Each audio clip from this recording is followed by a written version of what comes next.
bring the power to the people, partner? Who bring the power to the hood home? Hey. That's that. Tune into the reality check, look. Who bring the power to the people, partner? Who bring the power to the hood home? Hey. That's that. Tune into the reality check, look. Whoa, now.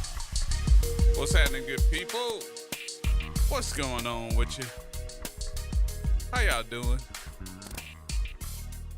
What a day for a Tuesday, huh? I know, boy. Started off wrong this morning with an accident.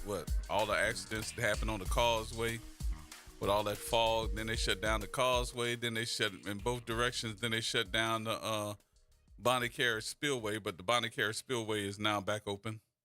For those of you that are probably going to be doing some travel, and the Bonnie Carey Spillway is back open.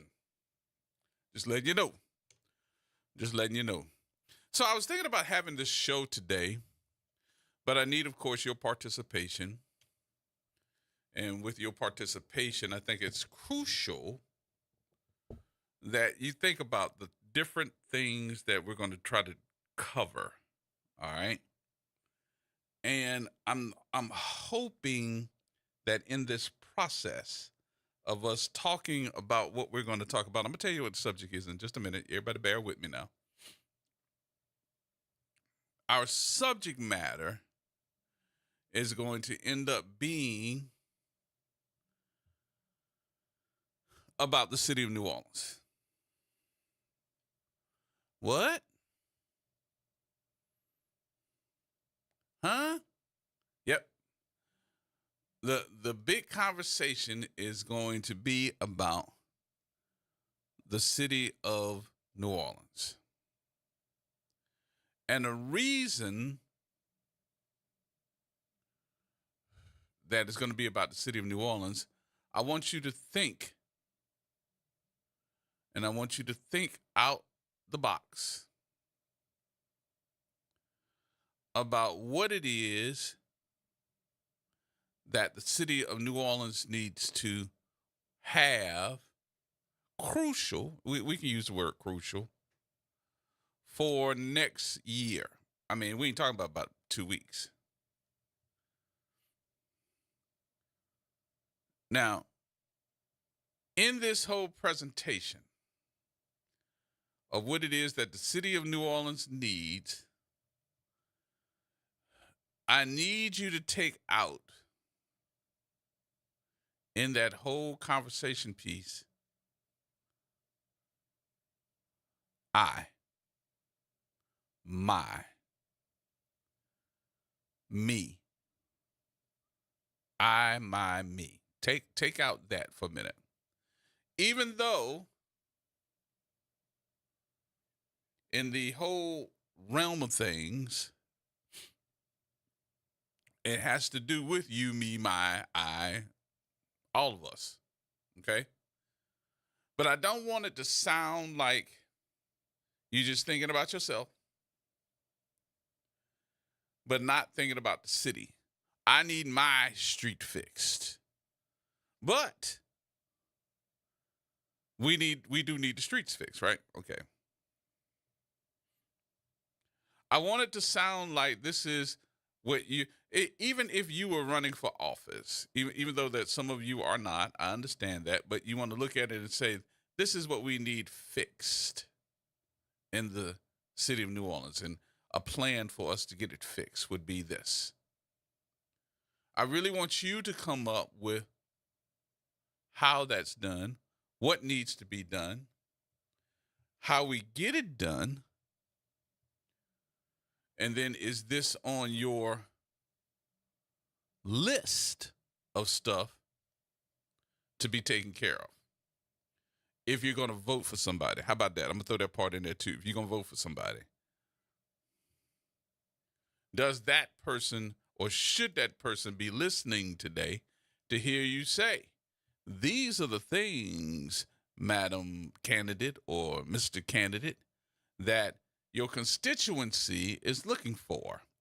I'm looking for this to happen. I'm looking for this to happen. My constituencies are looking for this to happen. And if you're going to get my vote, I need to hear the plan on how you can get that done.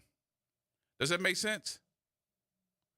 I know some of us are going to be like, man, come on, G. Come on, bruh. Come on, G. Come on, bruh. Come on, G. Come on, bruh. Think about that. We'll take a break here. We'll take the break. We'll start taking your telephone calls. 504-582-9422 is the number. And we will definitely take your telephone calls because we want to get this thing started and get it started right. So come on. Let's hear it. Let's hear it. 504-582-9422. More coming up next right here on WBOK.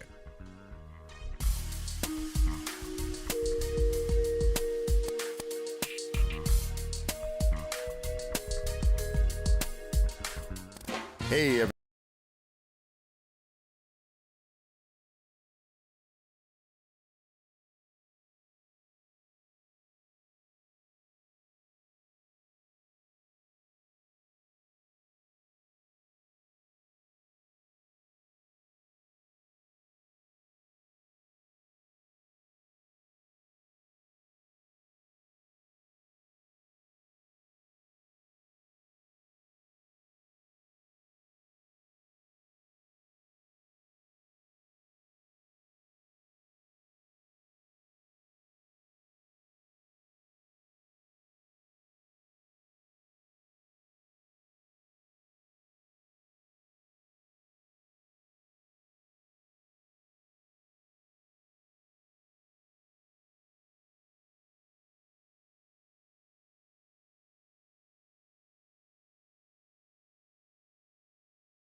Who bring the power to the people, partner? Who bring the power to the hood home? Hey. That's that. Tune into the reality check. Look. Who bring the power to the people, partner? Who bring the power to the hood home? Hey.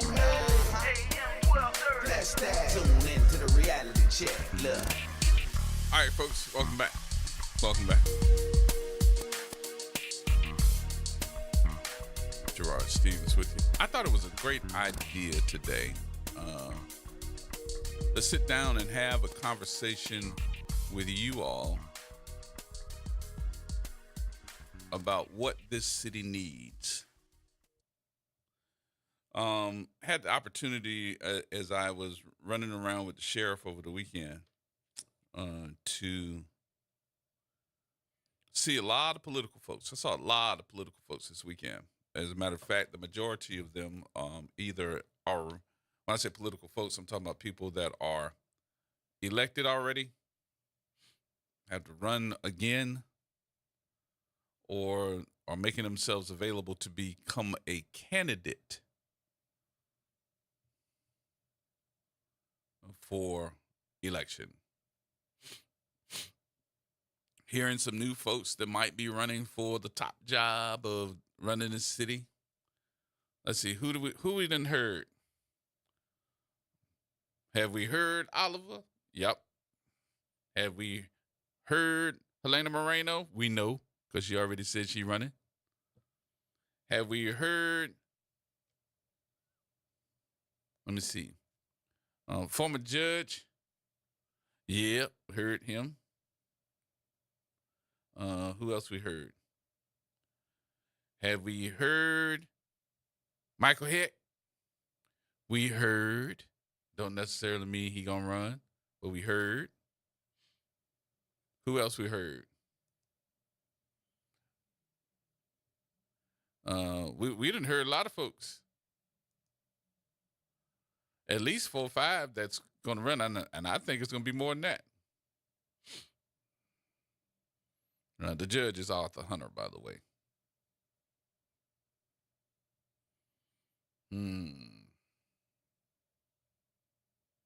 Who else you done heard?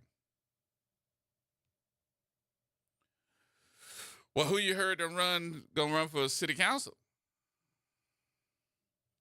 I heard. Now notice that I am stressing that I heard. I heard that. Let me see. Noonie Man gonna run. I heard, which we already know, that Delisha Boyd gonna run for at large. I heard that Eugene Green is gonna run for re-election. Who else y'all done heard?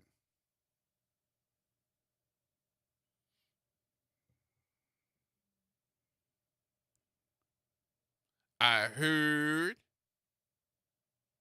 Let me see who's running for sheriff. I know that Susan Hudson is running for re-election. I heard that Miss Woodfork might run. I heard some other folks that are running for the office, but they haven't made their mind up yet. I heard Mr. Kelly gonna run. And probably be some more. I heard Constable Shawty. I heard. But now, that's just what I heard. No telling what you've heard. But let me say this. For anybody that is running for office on this time, whether you're running for office, whether it's the mayor's office, city council's office, whether it is the sheriff's office, whether it's somewhere in the office, some office that you have to be elected to, as the constituents that go to the polls and pull that lever, that person that is voting you, whether you're a chronic voter or you're a first-time voter, are you really having a conversation with yourself? Not anybody else, with yourself first. And trying to figure out, before I vote for you, what are you going to do for the constituency of your district, of the city? And what is it that I am looking for? What? What is it that you're looking for? Because everybody complains about the city. Oh, I know I'm going to get the folks say, oh, man, you down in our city because we love. No, that is not true. There's something in this city that you expect to get fixed, corrected, redone, reorganized, something that's on your bucket list, pet peeves, whatever you want to call it, that has been sitting around, hanging around for years, that needs to be done, Miss Deborah. And hey, Jamie, I heard y'all were resuming. Yes, indeed. I'll tell everybody about that in a minute. But I just want to know, what is it that needs to get done? Come on, 504-582-9422. Is it this? Do we need to have a plan to fix our system of sewage and water board? Do we need to have an idea of what streets? Because, you know, if you're talking about a street getting done, how long does it take? How long? Good Lord, how long does it take to get a street repaired? How long? How long? Not long. Yeah, long. How long does it take to get a new street put down? How long should it take to get a new street put down?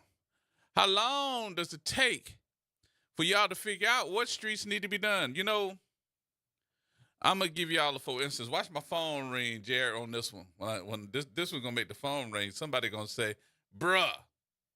Y'all can start off the conversation with "bruh." So I go to church Sunday morning early. Our church started 7:45 on Sunday morning. That's First Pilgrims. And as I'm leaving the church, I leave from over there off of Arch Street. I'm turning on, making my left on Franklin Avenue.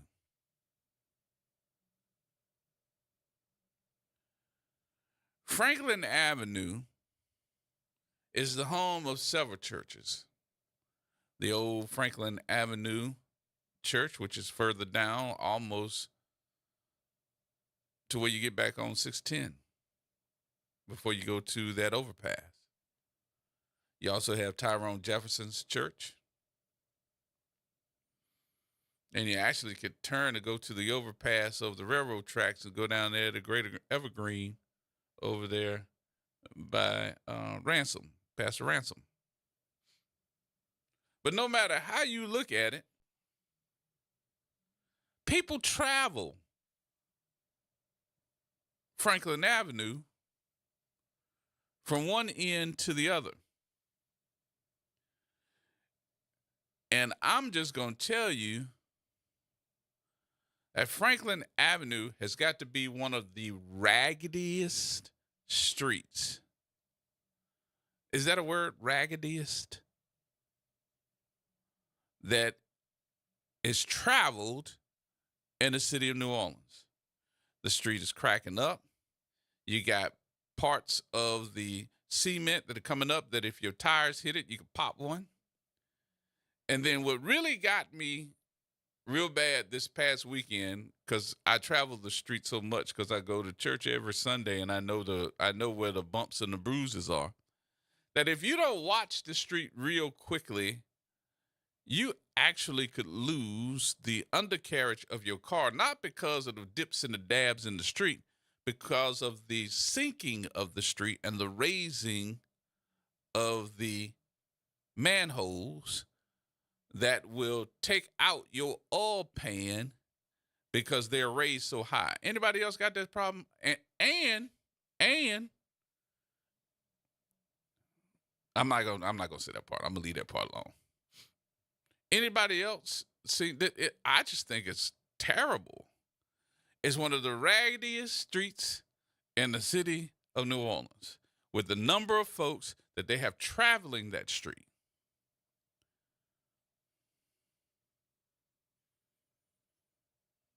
And going further down, past the underpass to the 610 exit off of Franklin, and going further past like you're going to Gentilly, is such a dip in the street over there that you actually could get lost or go airborne if you don't know where you're going and you don't know where that hole is. Yeah, I call it a hole. You almost lose your car in that hole. Anybody else notice that they just need to fix that immediately? And it hadn't just started being that way. It has deteriorated to that point. And I'm surprised as a connection from one end of the city, which would be Gentilly, to the other end of the city, how Franklin Avenue has become such a cesspool. Not the businesses, not the churches, but the street itself is a cesspool. It's embarrassing. You at your own risk. And I use it as a connection from one end of the street, one end of the city to the other. What in the world could we be missing if I lived in the Gentilly neighborhoods? And what council district is that? Is that D and C? I think that's D and C. Because if I had a bad joke to say, y'all know I got bad jokes. Y'all know I got bad jokes. That street does need a DNC. Some of the women got that one.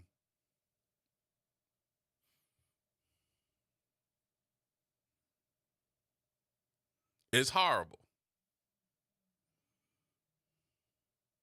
It is horrible. Now,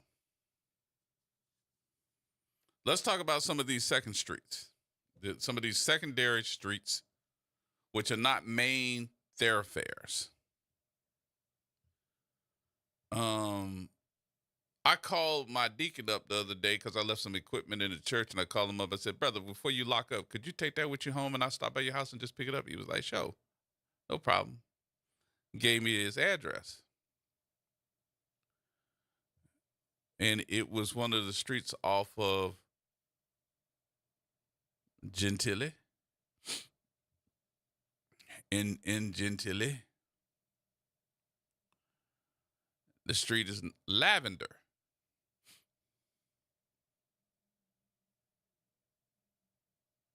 Y'all got to be kidding me.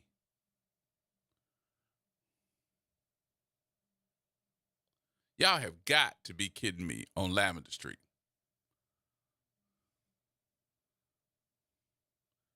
You are ducking, dodging, trying not to hit no holes, and you can't drive past 5 miles an hour. I was like, they must be trying to. I ain't see no where they was fixing the streets. I was like, oh my God, this is how somebody's living. Nice houses. What bothers me about this whole issue of fixing the streets is that if I have a nice house and if you have raised my property taxes, you have raised the value of my house on the MLS, you have given me a whole new bill. I got high-ass insurance. You're telling me I need to fortify my roof. You're telling me I need to do all these things to stay out of getting some type of, I guess, pushback from the city, so I don't have to say, okay, they fining me for something that's derogatory on my property. You are telling me that I got to do all this stuff because this is what you require for me to be a homeowner. Shouldn't I be able to require that the city that I pay all these taxes to that's telling me that I need to keep my property up, shouldn't I require you to do the same to keep the property up?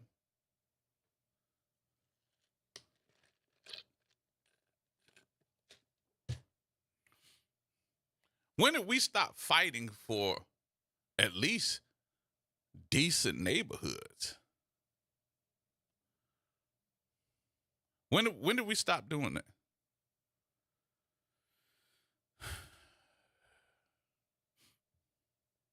These streets are so bad now, to the point where I was like, when is the last time that a street even knew what tar was over here?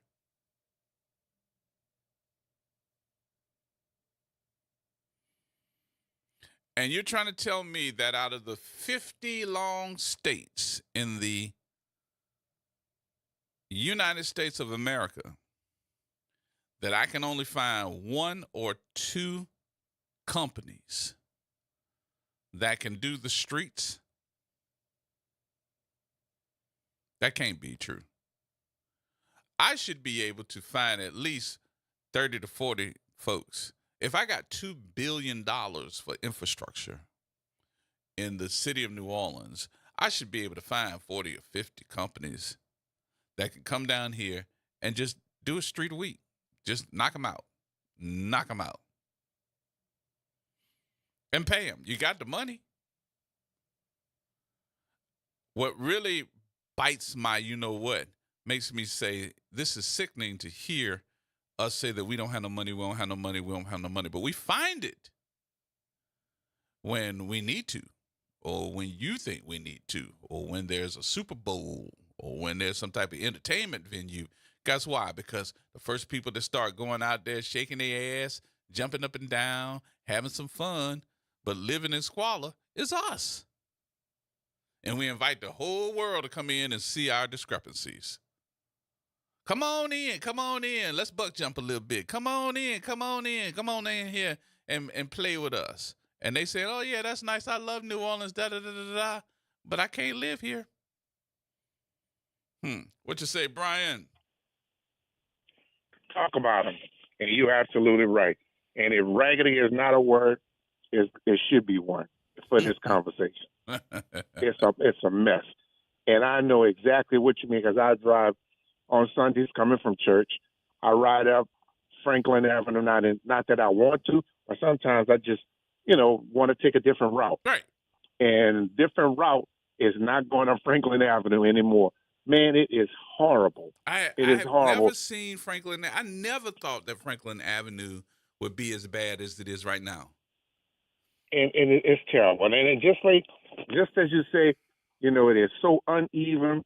The manhole or whatever you call the drain it's covers drain, in the yeah. street. Right, manhole, drain, same thing. It'll tear your tear your undercarriage up. It is terrible, man. And I go through there, and I'm like, man, whoever the representative is in this area has to be driving up the same streets. And if that person, he or she, I don't even know who it is. I thought you were going to call their name when you said. I think that's Councilman King, mentioned. and then the other part of it would be Eugene Green. I think that's their streets, because they really. It's sad, and it should put question marks on their heads. I mean, if you ride in these neighborhoods and you ride up the same streets that the citizens are riding up and down on, and if you feel like this is acceptable here, just as you said earlier, they expect us to pay this and pay that, and this is going up, and they're expecting this and all of this from the citizens, and this is what you give us. Man, it's crazy, and it's ironic. I know we're talking about the streets. I called the DOT or one of those departments that clean the interstates, that clean the on and off ramps. I don't know if you've ever gone across the high rise and got off at a Dauman exit. Yes. There's a sofa that's been hanging over the guardrail. Right there on the guardrail. I'm not exaggerating. Yeah. On the guardrail. Yep. Up the high rise. Yep. Just before the Dauman exit. At least 6 months. It's probably longer than that. I started noticing it, and I know it's probably been there before then. I calculated the time I started. It was in April. since April. Now, It- it's probably been there before. Now check this I out, Brian. call Check this part out. constantly. I got to put my little ignorant spin on this. If everybody didn't drive so crazy, I would do it and stage issue and go sit on that sofa until they came and got it. I knew I would go sit on it until they came and got it because that's ignorant. And it is very ignorant. When I spoke to and I leave my name and number, and I know they probably recognize my conversation. I know they know my number when I call them.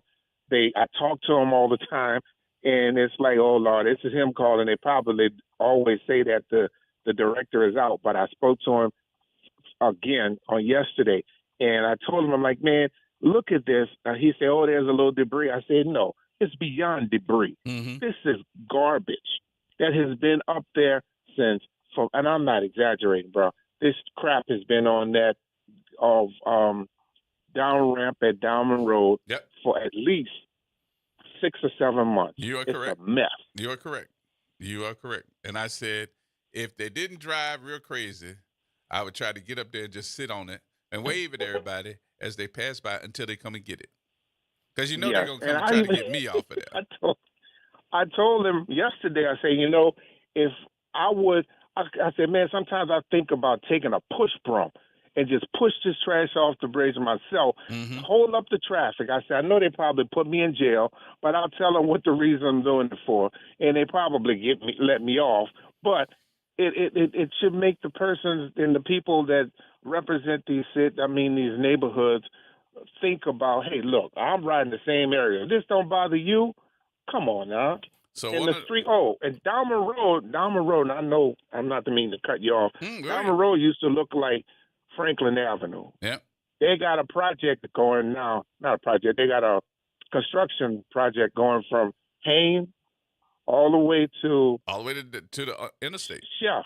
Yes. Mm-hmm. So they're definitely fixing Diamond Road. Well, you know and what I that's was about, like, man, you know what that's about.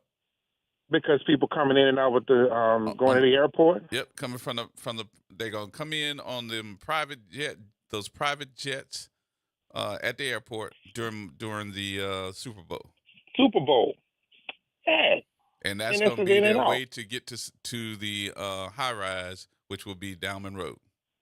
Yes. I ain't mad at them, but I did get mad at all. But it take that to get you to fix those raggedy streets up Diamond. Come on. That's what it took. All of that. Come on now. That's terrible. And if you see some of the other streets that attach to Diamond Road, I mean, cracked cement sticking up from the heat. It is terrible back there in some of them neighborhoods. It is. I see it, bro. I've seen them. I've seen it.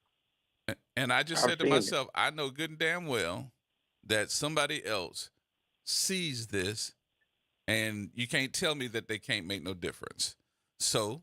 And that's the thing I say. I'm like, I know I'm not the only one. Mm-hmm. I know I'm not the only one that see this and ride across it. And I'm like, if anybody else have the same thoughts that I have about this, you know what and I can't stand seeing, though? Today. You know what I can't stand seeing? I can't stand seeing when there's a wreck and they remove the cars, but they leave the bumpers. And leave the crap on the ground. Yep. I think that they have leave it right there. They should have to make them pick up and sweep those areas that have glass, they got broken parts or whatever. They should have to sweep all of that up, and they should pick up the extra pieces and not leave them on side the road. See, that's too much like thinking the right way. That's too much like right for those who are not. I don't get it. I mean, we're thinking the way, I guess, the norm thinks. And I see the bumpers and see the glass and people rolling slow over it. Mm-hmm. And I get it, but after an accident or something, pick that bumper up or pick that trash up. That should be part of it. Yep. And then the other that should be part of clearing it up.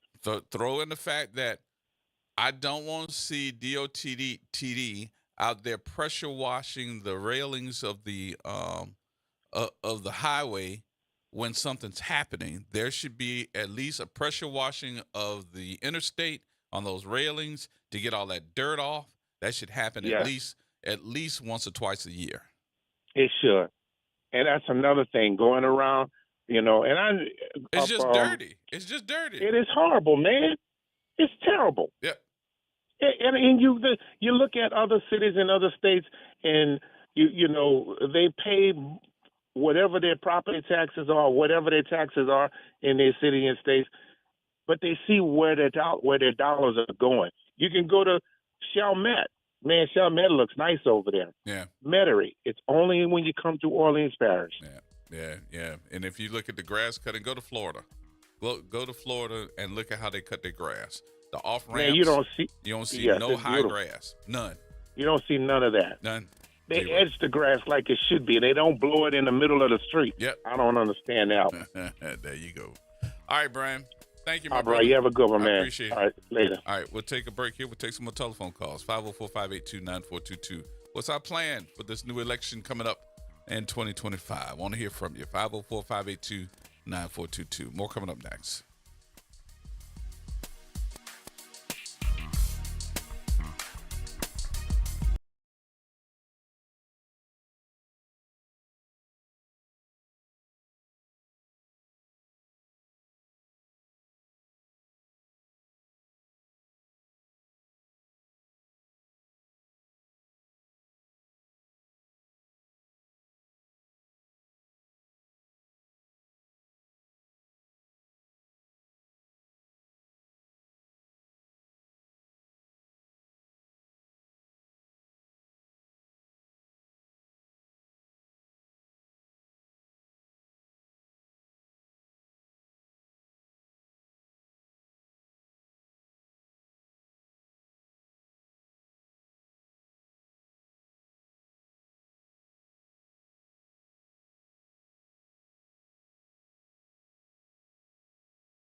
Who bring the power to the people, partner? Who bring the power to the hood home? Hey. That's that. Tune into the reality check. Look. Who bring the power to the people, partner? Who bring the power to the hood home? Hey. That's that. Tune into the reality check. Look. All right, folks, just a few minutes before we get into news. You know, one thing I don't want to forget in this whole scenario of issues that we're going to probably bring up today is the Lower Ninth Ward. I got a lot of folks that I know in the Lower Ninth Ward. They're going to end up in a fight for their life here with that grain issue. I know that that's going to be a big miss. I think a misjustice for those people that live there, with them having to ship in that grain and that train down in that area. I think that I even looked at it and was like, what's wrong with that? And didn't understand all the issues that come out of that grain. So we'll have that conversation. But one thing I don't want to do in this is always take a look at my folks down in the Lower Ninth Ward and think about the days when we came down there with those bush hogs and tractors and all of that heavy equipment and started cutting grass and cutting down so many of those trees. My boy Leon, Pastor Luda, let me see, Councilman Johnson. I can name a whole bunch of people that ended up coming. At that time, Congressman Cedric Richmond was rolling on a zero-turn lawnmower. Big Pat. We had them. I can tell you back in those days, we had a whole bunch of folks. So what I do want to do, again, is try to find my folks that have some bush hog tractors. The tractor with the bush hog on the back of it. And be out there cutting some grass, cutting some fields, doing what we need to do to clean up some of those areas in the Lower Ninth Ward. And then think about, are there areas in other parts of the city that need the same? Because you know what I'm not against? I don't know how this would go. But let's have a conversation with Oliver and talk to Oliver about the on and off ramps of the major thoroughfares in New Orleans East. What would that be? Morrison, Crowder, Reed, Bullard. What would it take for us to say, look, for this month, we going to cut those on and off ramps. We got our bush hogs. We want to cut those on and off. Because you know one thing I can't stand? I tell you something I can't stand. I can't stand when they cut the grass and leave that old dead grass on top of it. Oh, boy, I can't stand that. I'd be like, why don't y'all get that stuff up? Go have somebody out there to rake that stuff up, vacuum that stuff up, get it up, because it look like it ain't cut. I know we got to take a break because I'll keep on going. And then Jared looking at me like, is he bitching? Yep, I am. And I don't have nothing in this game. I don't have nothing to lose. All right, more coming up, y'all. We got news next, and we'll come back and have that conversation.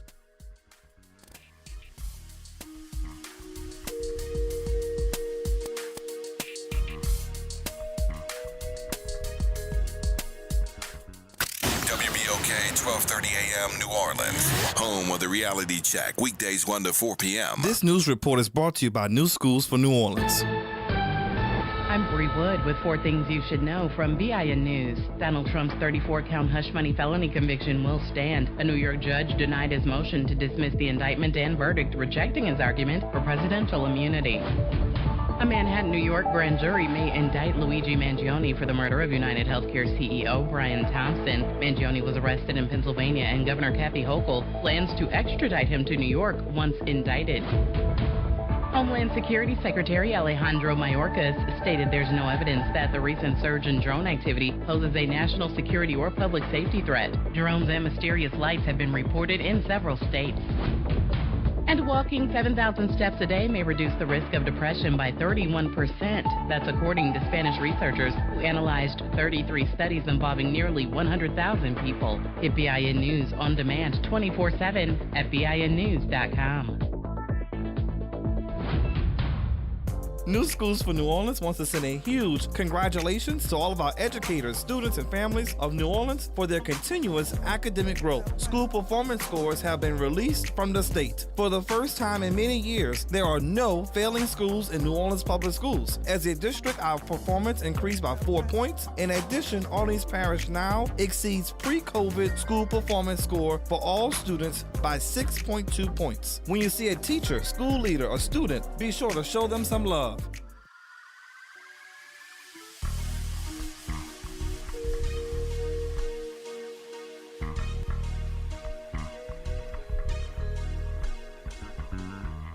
Who bring the power to the people, partner? Who bring the power to the hood home? Hey, that's that. Tune into the reality check, look. Who bring the power to the people, partner? Who bring the power to the hood home? Hey, that's that. Tune into the reality check, look. All right, folks. Welcome back. Gerard Stevens with you.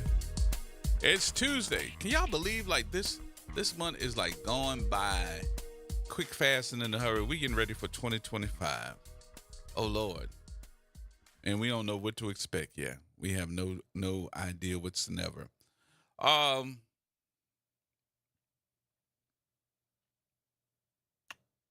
Where are we as a community, y'all?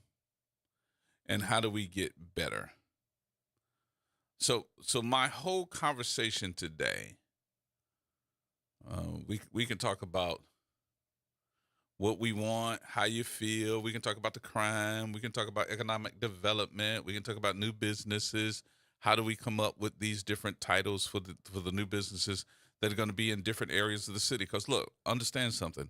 New business is not just going to be in one section of town. People figure out where their hitch is, where their need is, and they try to open up a business in that area. What's the entrepreneurial spirit of those that want to open up their own business, and why is that? Will we support? That's another big business. That's another big question, not another big business. That's another big question. Will we support? Have we made an effort to really talk about this is where we need to shop to get our needs? This is where we need to go to get our food, meats, clothing, whatever. And if we have not had that conversation, why? And then the other question is, oh Lord, I'm probably gonna have every black business in the city call me on this one when I say this. But I need to ask you this question for a reason.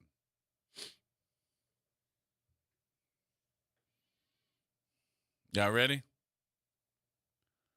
When I tell you that somebody opened up and they're a black business, and we need to make sure that we support them,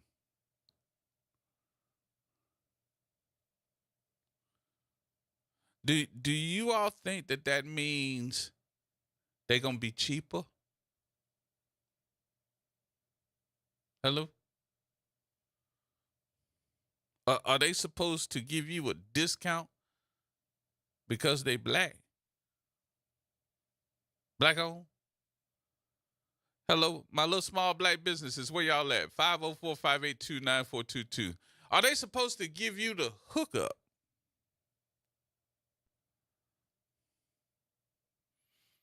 Because they black? Am I supposed to open up a bit, because the dollars that I spent, I didn't get a discount opening the business. I didn't get a discount opening up or buying the equipment needed because I was black.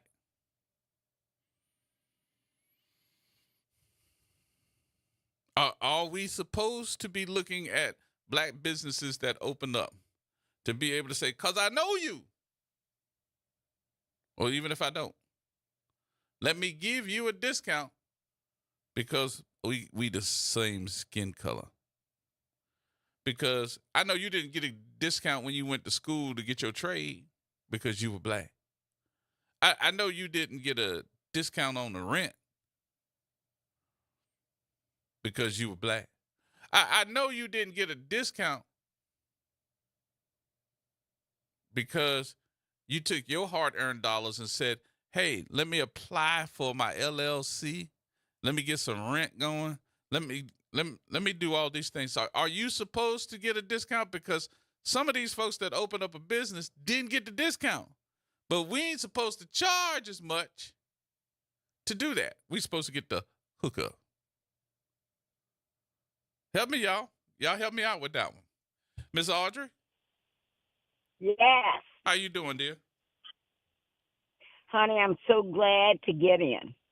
You are here. So many days I want to talk to you because you have such great topics. Great topics. If I was near you, I would give you a hug. Well, you can hug me whenever you see me here. I will. I will be looking for that. it. I want to address that issue with sewage and water board. Okay.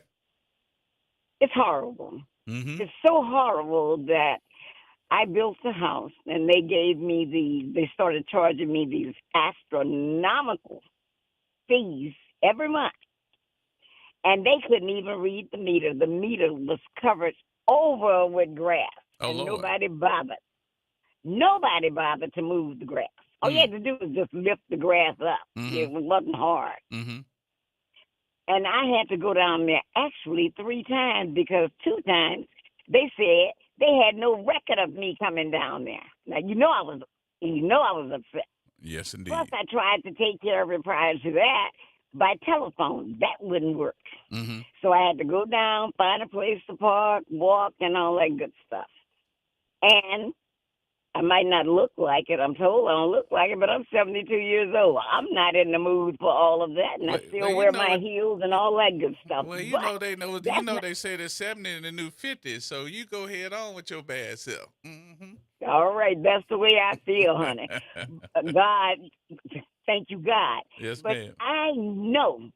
I know from some people, when I tell you they're the inside, they're on the inside. And they talk about the overtime that these guys make. They might not seem like they have a great salary. The salary is just okay, but they make more in overtime at Sewage and Water Board than they do their regular salary. Mm-hmm. Are they working overtime? No.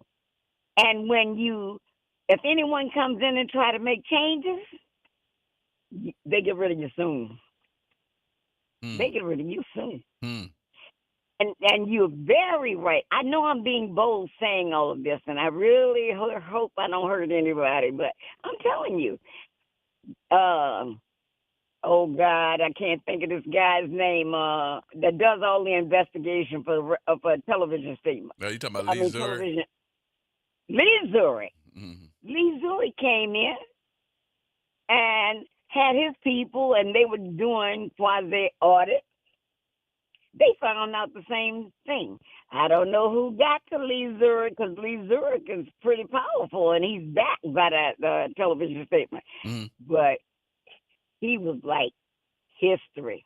You heard no more about it. And let me tell you when it was all going on. When they found out they had that sex house over there. Yes, all indeed. that was going on. Yeah. All of that was going on. Do you hear anything else about that? Nope. Or how they remedied the situation? Yeah, well, they said that Caban shut it down. I don't know how he did that, but supposedly he shut it down. So okay, that's all I heard. I ain't heard nothing else. I don't agree with our governor on 90% of the things, but that was one thing I agree with. Somebody needs to take over Sewage and Water Board. Somebody. Mm-hmm. They are just, I live in English Turn. I'm just going to tell you. Mm-hmm. We pay more taxes in New Orleans than probably anyone. Okay? And it's because of the way our properties are assessed. Right. Oh, yeah, I tried to buy a house over there. I tried to buy a house over there. They sent me away with my tail between my legs. Oh, don't do that. Don't do that. That's not the case. That's not the case. I was like, how much? How much for what? How much? No, ma'am. You're right. Now, you're right. I had some personal issues where I needed to be behind gates, so I moved there, okay? Mm-hmm. I won't get into that. but it served me well because of that. But otherwise, I would have stayed in Jefferson Parish. Mm-hmm. But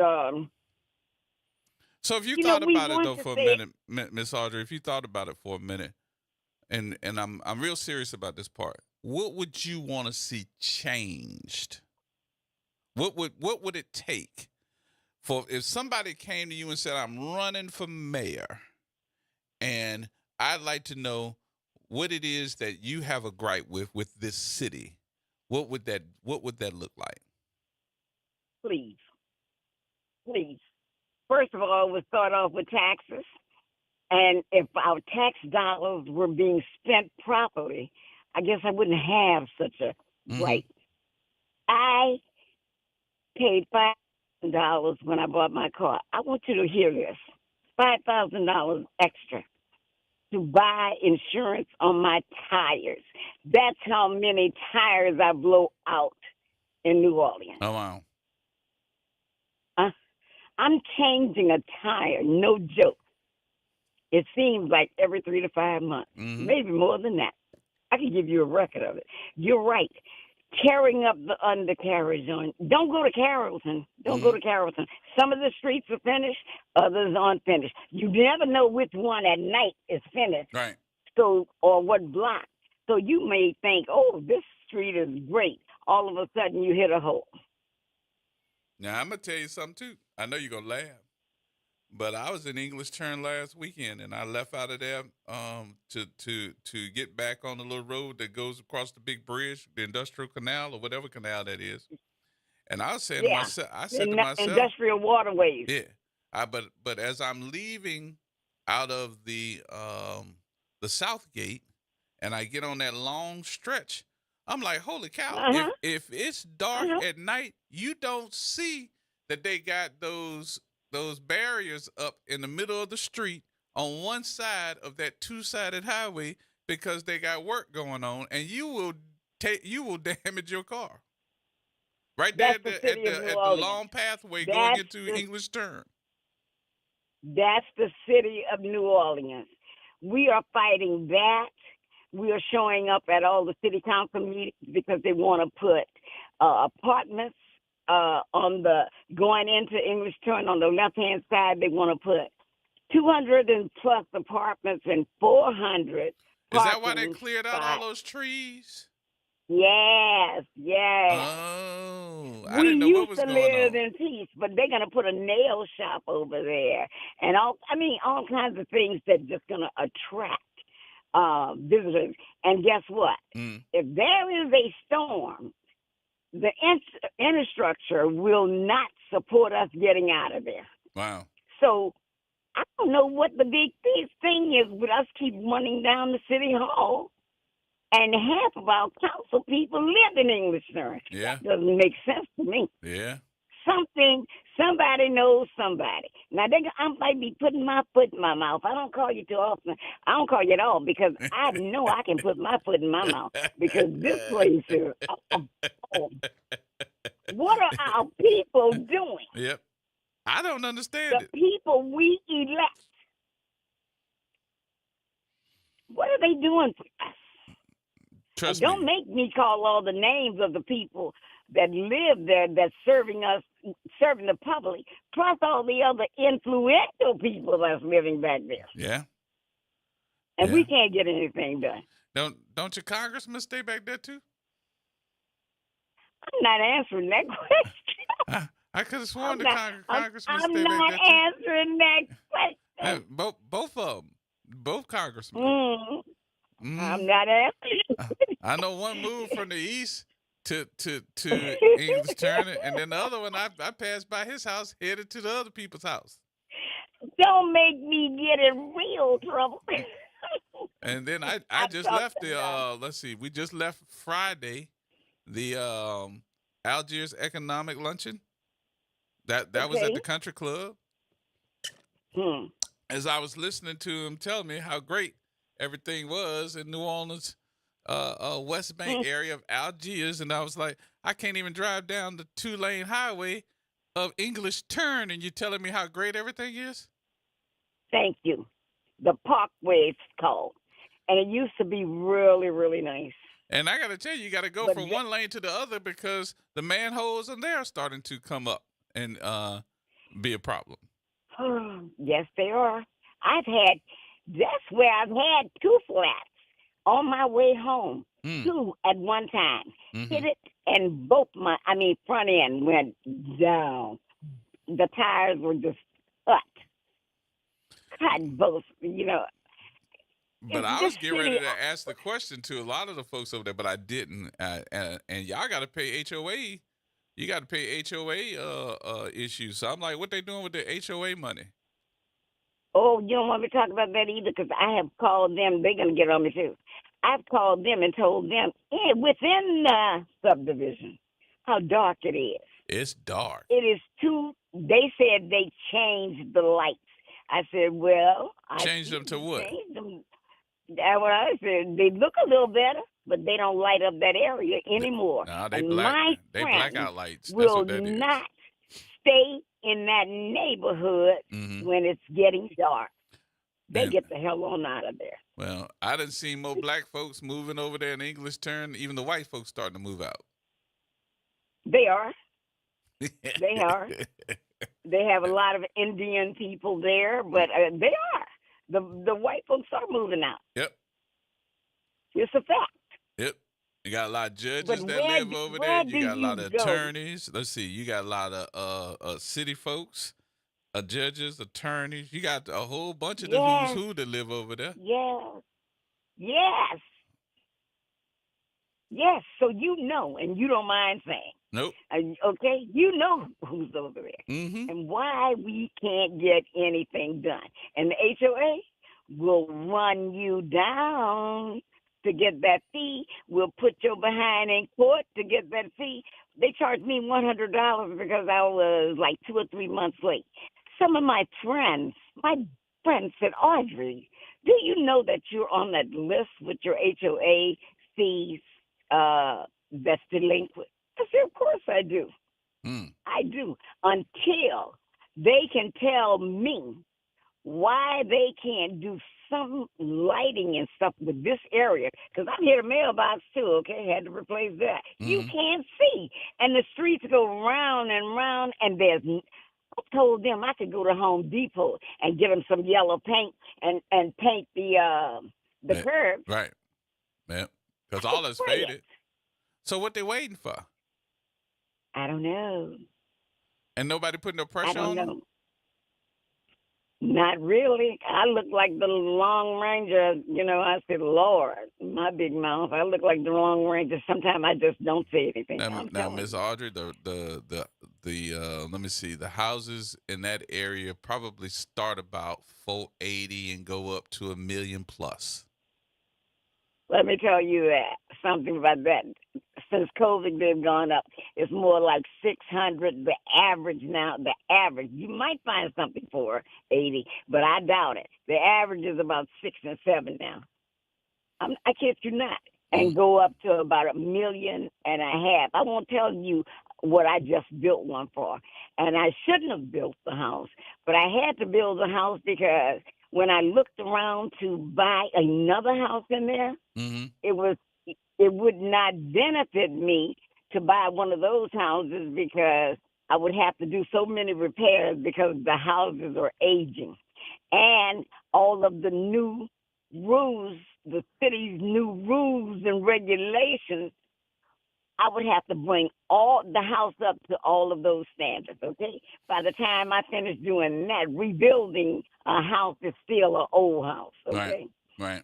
So I built the new house, but I tell you what, it has cost me, it has eaten my lunch because every time you turn around, well, this wasn't in the plan, that wasn't in the specs, so forth and so on. But I'm there.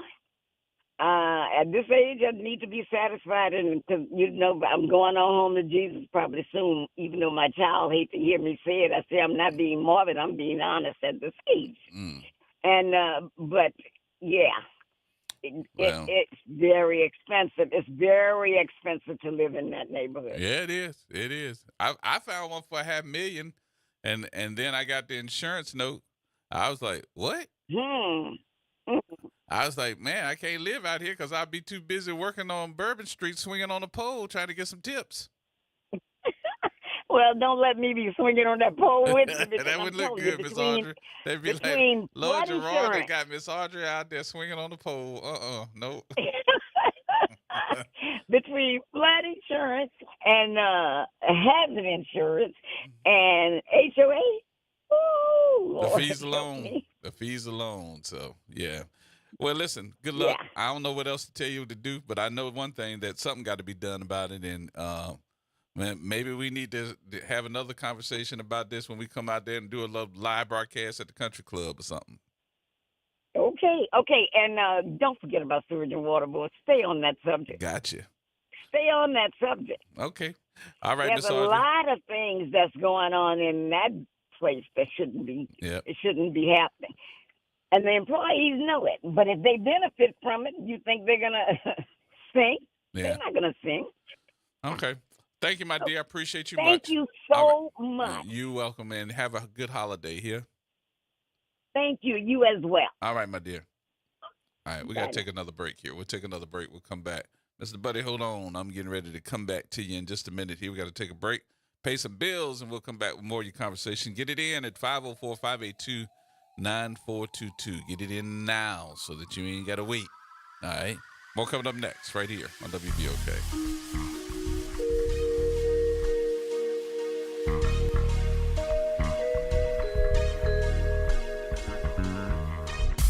This is Monica Pierre along with Sally Ann Roberts Daybone, co-host of Your Power is On. Your Power is On gospel music show is coming on at a new time. Tune in Sunday mornings from 7 to 8 a.m. for music that feeds the spirit. Get your Sunday on. Right here on WBOK 1230 AM and WBOK1230.com, the station you listen to All day long. NOLA Public Schools' main round enrollment for kindergarten through 12th grade is now open. With 73 schools available through the NOLA Public Schools Common Application Process, or NCAP, finding the right school fit for your family is easier than ever. List up to 12 choices to maximize your chances and apply by January 24th. We're all in, and we hope you are too. Apply today at enrollnolaps.com. That's enrollnolaps.com.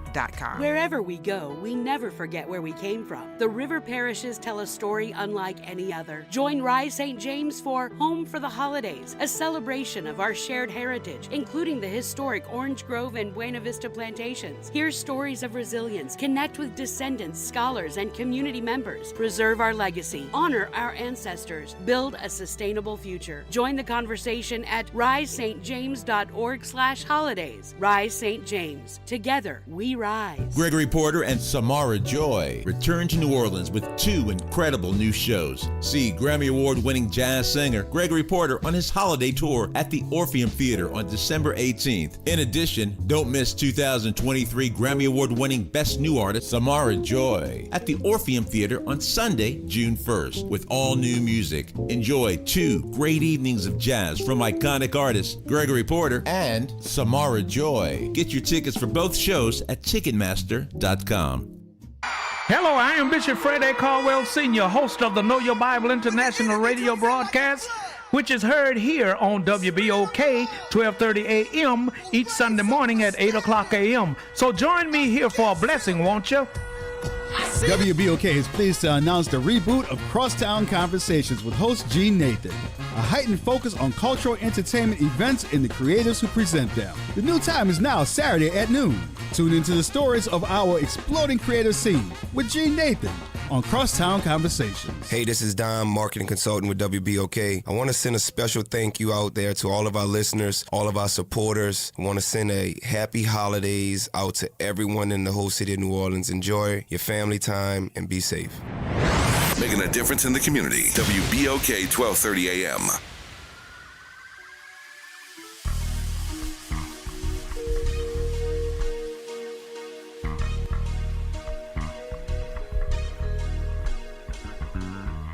Who bring the power to the people, partner? Who bring the power to the hood home? Hey. That's that. Tune into the reality check. Look. Who bring the power to the people, partner? Who bring the power to the hood home? Hey, that's that. Tune in to the reality check. Look.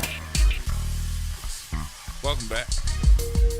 Gerard Stevens with you. 504-582-9422. Mr. Buddy. Hey, Gerard, how you doing? Good. How you doing? Pretty good. Is this open mic Tuesday?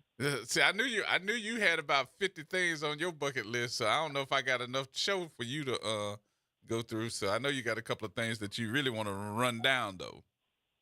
Well, I think, was that Miss Audrey as that was? Yep. She was right on target on about 99% of it. Jazz. Even though she doesn't agree with Lander, she was right on target. Yeah, anyway, I don't think she wanted finished to either. Apologize. Go ahead. I'm sorry. On the Dolores Taylor school thing, mm-hmm. I had to think about it, what the young man said and everything. And I think the system's working exactly like it's supposed to.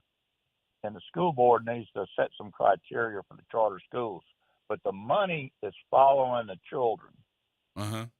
He said he started out with 150, and then got down to parents were pulling 98 the students out of the school, and they were down to 100. Right. Well, that's how charter schools are supposed to work. The money's supposed to follow the children, not support the school. So the company had to turn in their charter because they couldn't make enough money.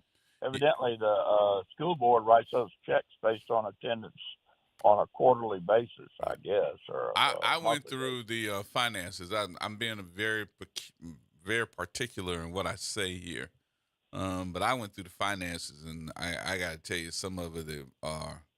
I wouldn't say that they did anything wrong, except taking on that challenge without having 200 or 300 kids.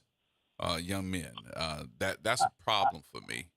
And when I see that you started off with 150, I think the school board needs to set a criteria on all the schools, the charter schools, that if you don't have 300 to 400 to start with for the school year, you don't open. I wouldn't say 3 to 4. I probably would say at least 250 to. It's expensive. Yeah, it's expensive. Oh boy, I start talking about utilities and maintenance, and teacher salaries, and all the rest of it. Insurance, it's expensive. Yep. So we talk about our schools down here, and my wife made the comment. In California, those high schools got 3,000 and 5,000 children in them. Right. And I mean, education is a numbers game, and with the money following the children and the parents making a decision, I think the system's working like it's supposed to. I really do. The parents are making a choice. So let me ask you this question. Let me ask you this question, because you might change your mind in what you just said if I ask you this question. So if I am an educator and I have a school charter, and I've been awarded one, shouldn't it be based upon the number of kids that you have? That's number one. Then number two, shouldn't I be able to say, here's your budget for that amount of kids, whether it's 100 or 150? Here's your budget that we're going to keep you with for at least 2 to 3 years. No. You don't think so? Because that stops parents from making their choice based on the performance of the school year to year on test scores and whether they feel their children are getting the right education. They need to be able to pull their children out at the end or at the end of the school year and move them to a school that's showing better academics and better test scores. So you did say at the end of the school year, right? Pardon? You did say at the end of the school year they should be able to pull them out at the end of the school year. Or in the middle of the school year at the semester. Unless there was something, strategically wrong or severely wrong. I'll say severely, not strategically. Severely wrong with that school, I don't think that they should be able to pull them out unless there was something that really happened that was detrimental to that student. I wouldn't say they should be able to pull them out. Well, they're doing it. Yep. Well, that's why the school closed. That's right, and that's working the way it's supposed to. Yeah. Well, if you're not meeting the needs of the students, the parents are the I think ultimate they are arbitrator. meeting the needs of the students. I don't think that what they did was meet the not have anything to do with the curriculum. I'm talking about the money. So you don't even have enough money to pay the teachers to teach up until the time school closes. So, but why somebody did some mismanagement of budgets? Right, but why did those parents pull those 50 children or so, out of that school? Did anybody survey them and ask why? Not yet, but I would say that. Well, I would say exactly what you just said. It's operating correctly. That's the whole purpose. Is the money follows the children, and the parents are making a choice of how they want their children educated. I just, I had to think about it after the conversation for a couple of days, but I wanted to get back to you and say it's operating like it's supposed to.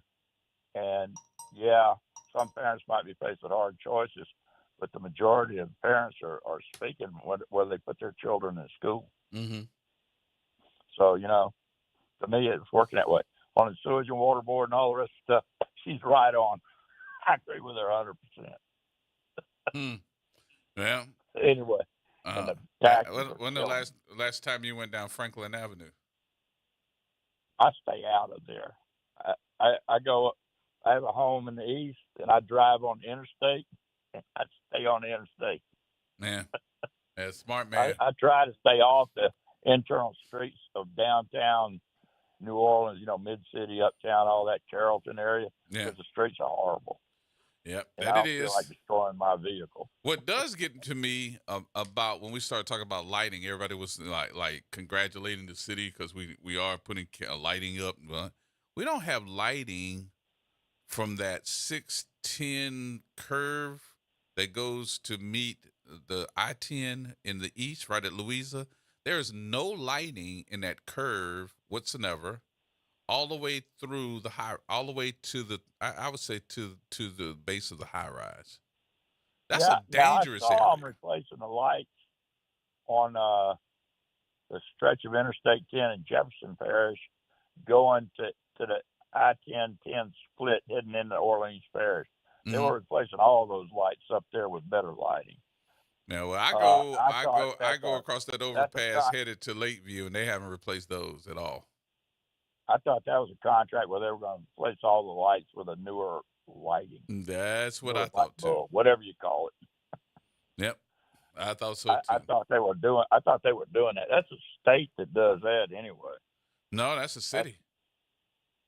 You're kidding. I thought it was a state that replaced those. I thought it was too on I-10, but a lot of it is not. A lot of it is the city of New Orleans. So, and they had a contract one time before with it. They need to get on the stick because it's dangerous. Yep. So. All right. Thank you, sir. Appreciate you much. I appreciate it. Merry Christmas. All right, same to you. Jazz and all of them. All right. Thank you, sir. All right, bye. All right. Kevin. Hey, man. Thank you for having these conversations you guys have, and it's not being held anywhere else from what I can hear. At least not to the extent that y'all having it.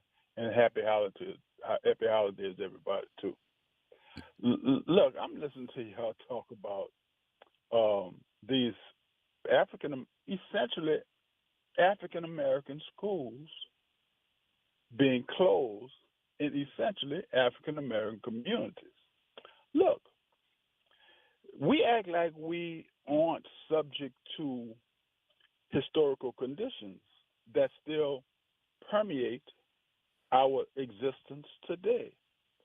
Look, if African Americans are unstable economically, they're moving around, they're underemployed, they are not going to have the same circumstance and to be able to go to the same school because they're moving around.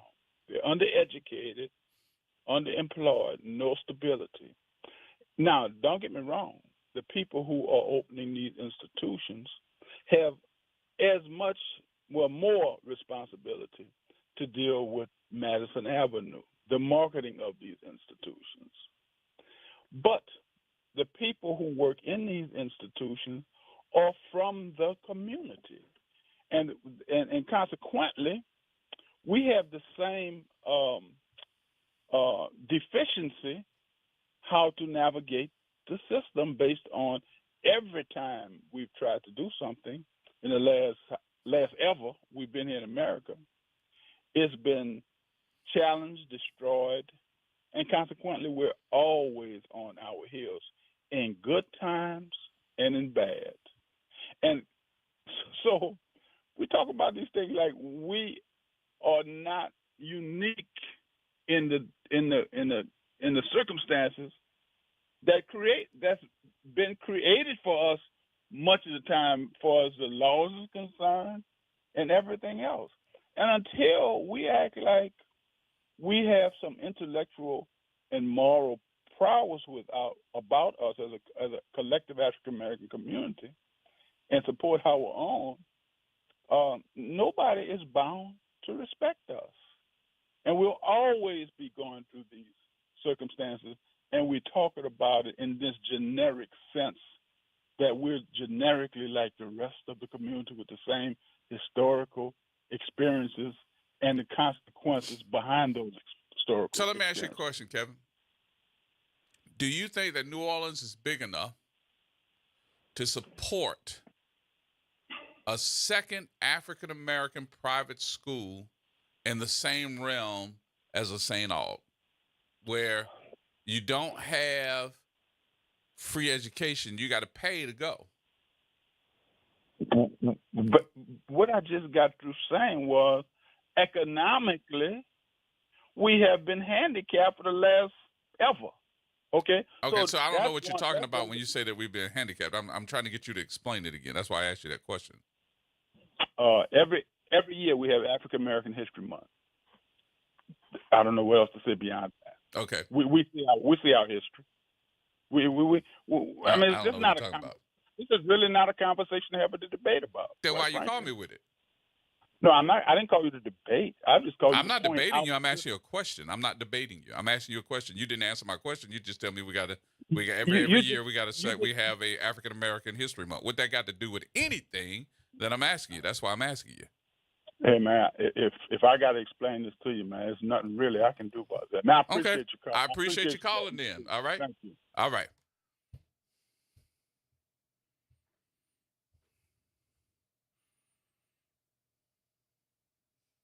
Sometimes, if you can't explain it, then don't call me with it. If I'm asking, I can imagine that the other folks are asking too. And if you're too good to explain it, then I would prefer you keep it to yourself, because that didn't make one damn bit of sense. Am I wrong? I know we have an African American month. As a matter of fact, it's February. It's called Black History Month. But that don't mean nothing to do with the question I asked. The question I asked was, is New Orleans big enough to have or support another African-American educational facility for boys like a St. Aug?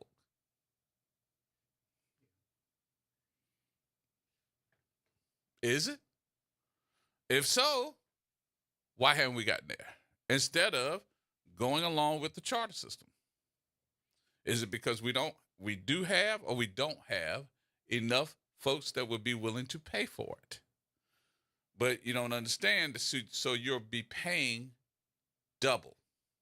Your taxes will still go towards education, but you're out of the pocket going to be paying for this situation as far as education is concerned. Mr. Neese. Mr. Neese? Hi, Gerard. How are you? How you doing? All right. So. There was a guy just spoke. I don't know his name. I just caught this about a few seconds before he stopped, before he got off, but he was stating something about being handicapped. What was he talking about? The school system? I have no idea. That's why I asked. Okay, well, let me explain to you. Let me tell you what he's talking about. The last 20 years or so since the charter school system has been in charge of our schools and our children, it has felt like we've been handicapped. Yeah, and he doesn't realize it, but it's been feeling that way ever since some year, even before charter school got involved. So that means kind of like everything, depriving them of school. You're shutting down schools that young men are. This school is for these young men. It's about to be shut down. You're telling us that our children are failing. They're not making the grade, but you're turning all the schools into apartments. There's more apartments coming. That's closing schools. So that's what he means in the sense of being handicapped, not handicapped where you can't walk with your legs and Couldn't your have feet. been what he meant toward this situation. Yes, that's because, exactly what he meant. Listen That's to me. exactly what Listen he to meant. me for a minute. Let me explain to you why I said that. I'm telling you, he couldn't have meant that way for this situation because these boys are not failing. This ain't no failing school. These boys are making the grade. They did not have a choice behind whether they wanted to graduate or not because of the fact that the education facility in itself, the administration, is saying that they don't have enough money. As far as the young men are concerned, they were making a grade. Now, let me tell you something. My grandson is a student at Dolores Arthur School for Young Men. They're closing that school. He's in the 10th grade. That school goes to the 12th grade. Why are they closing that school and these young men are in the school? They're not being in the school. The school is there. They're in it. They're going to take these children out of the school now and close the school because there's no funding. But right down the block, you have a house that's built way past whatever the building zone is, and they just spent you don't know how much for that. But you're going to let the school close? That's so low down. And everything, you know what? So have See, you when been I hear by people that? speak Have you that been I by the know school? When I hear people speak about New Orleans and then they put that Orleanian on the end of it, no, you're not going to ever get it. You're not going to ever understand it because you're not from here. Nobody's experienced what the young man from New Orleans experienced. So what you talking Wherever about? You talking in about the me? school system. Anybody that comes from somewhere else, and I whatever came from your somewhere school else. system was. Excuse me. Hello. I came from somewhere else. Where you came from? Oh, I know you did. I know you So did. you That's talking why about our me? conversations are kind of wobbly sometimes. No, that's I know what you you're came saying, from Miss somewhere Denise. Miss Denise, are you trying to tell me I don't know what I'm talking about? You're right. Where were you born? What that got to do with anything with the conversation, though? Oh, see, that's the problem again. Everybody always say what they have to do with it. How you going to say that to somebody who's from here, born and raised here? What does that have to do with this conversation? We know our school system is failing. That's nothing new. That's just the conversation we're talking about: failing schools and closing because there's no funding. But how all these other buildings and places are coming up? Don't they take money to build those places in the same neighborhood where the school is being shut down? Correct. And now it's about to be a company or a business or an apartment complex for out-of-towners and the Airbnb and drop-ins and drop-outs. Miss Denise, you know that building was there before it was a school, huh? It sure was. You know that belongs to the Archdiocese, huh? Why is it? Why? Have you been by that building? Have you been by that building recently? Gerard, I'm 58 years old, man. I've been by that building all my life. I'm just asking you for a reason. No matter how many times, I'm just asking you. Did you see the for sale sign out there? Yes, I did. So what should that tell you?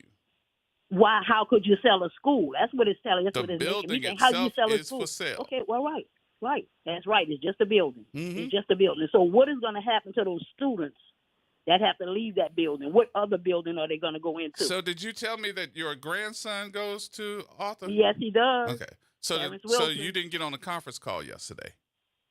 No, I missed it. Because I so caught the then end you're of that telling too, me when the exactly gentleman what's stated going that- on here, because I need to tell you that me not being from here, I was on that conference call yesterday, so I know exactly what's going to happen. That don't mean nothing, Gerard. Yes, it do. I have the information. Evidently, you don't. Man, see, people always talking about you have your sources. Where did you get your facts? I am the source. I got the facts of what they're going to do to help your son.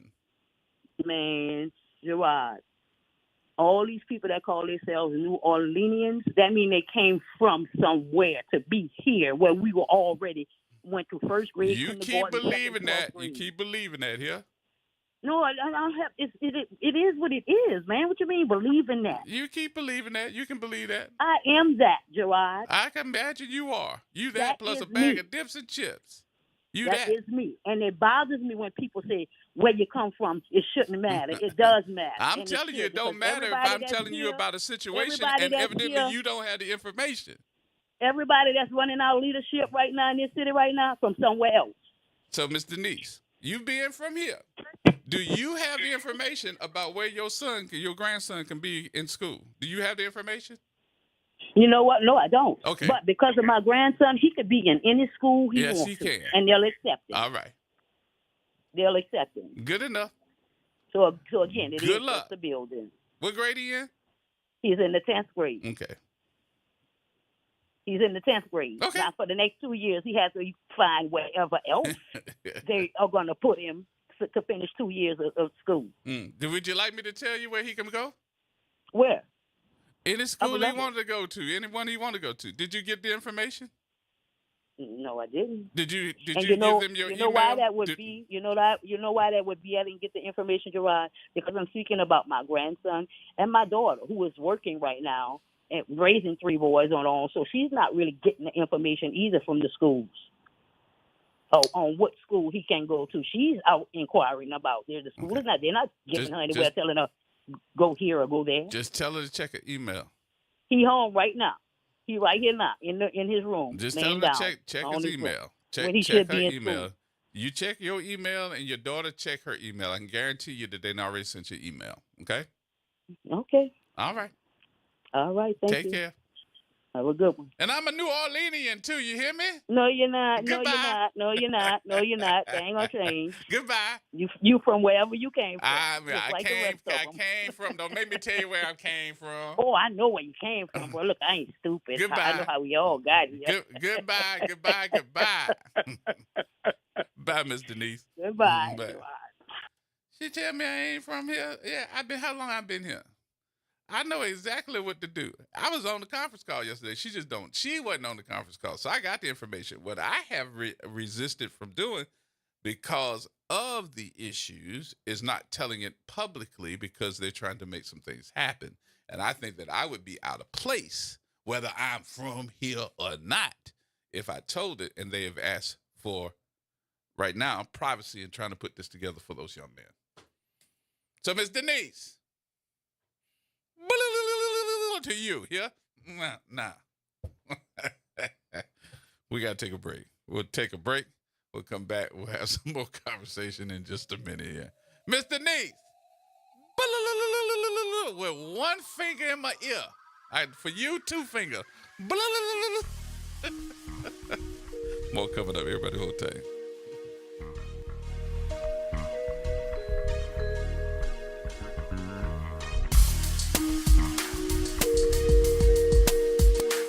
AURN News. A New York judge has rejected Donald Trump's attempt to overturn his 34 felony convictions for falsifying business records, dismissing his argument that the Supreme Court's immunity ruling protects him. Judge Juan Marchand ruled that the evidence presented at trial did not violate Trump's presidential immunity, calling the claims harmless error, even if they were considered official acts. Trump's legal team plans to appeal this, and this move could delay his sentencing indefinitely. Originally set for July, sentencing has already been postponed twice due to the election, now leaving the timeline unclear. While jail time is unlikely, legal experts say Trump would remain free pending appeal, especially as the president-elect. The hush money case is the only one of Trump's 4 criminal prosecutions to go to trial. His 2 federal cases were dismissed ahead of his White House return, and the future of the Georgia election interference case and another New York case remains uncertain. For AURN News, I'm Ebony McMorris. Start your day off right. Just getting your day started. Early morning gospel on WBOK 1230 AM. Metropolitan Human Services District wants to remind you that treatment is effective and everyone can recover. If you are looking for a recovery program and you live in the Orleans, St. Bernard, or Plaquemines Parish, visit mhsdla.org or call 504-568-3130. Recovery is possible, and MHSD is here to help. Metropolitan Human Services District, where we change lives. Hi, this is Arnie Filko. Let's Elevate every Tuesday through Thursday from 6 to 7 o'clock p.m. as we discuss the community, the country, and the world, from politics to current events to sports. We look forward to your input and continuing the quality programming on your community station, WBOK. Join Carrie and I every Tuesday through Thursday, 6 to 7 o'clock p.m. on Elevated Conversations, the Arnie and Carrie Show. See you soon. This holiday season, are you looking for the perfect phones and accessories for your family? Stop by the only black-owned AT&T franchise in the Gulf Coast region, located at 3616 South Carrollton Ave. We also have great offers on watches and tablets. When you add a new line or upgrade whatever your needs, our team is here to help you find the perfect phone for everyone on your list. Visit us at 3616 South Carrollton Ave. Happy holidays from your local family-owned AT&T store. Hello, WBOK listening audience. This is Pastor Robert Tanner of the Community Church of River Ridge, Louisiana, inviting you to tune in to our Sunday morning broadcast at 10 a.m. every Sunday morning right here on WBOK 1230 AM. That's Community Church with Pastor Robert Tanner every Sunday at 10 a.m. right here on WBOK 1230. WBOK is pleased to announce the reboot of Crosstown Conversations with host Gene Nathan. A heightened focus on cultural entertainment events and the creators who present them. The new time is now Saturday at noon. Tune into the stories of our exploding creative scene with Gene Nathan on Crosstown Conversations. Keep up with NOLA Public Schools through Education Elevation. Education Elevation will highlight the achievements, innovations, and contributions of scholars, educators, schools, and the district. Tune in every fourth Wednesday at 11:30 a.m. for engaging conversations and updates as we strengthen connections and support the needs of our scholars. Mark your calendars for every fourth Wednesday at 11:30 a.m. This is DJ Wick, producer at WBOK and host of the Throwback Throwdown and the Love Zone, wishing you and yours a very safe and blessed holiday season.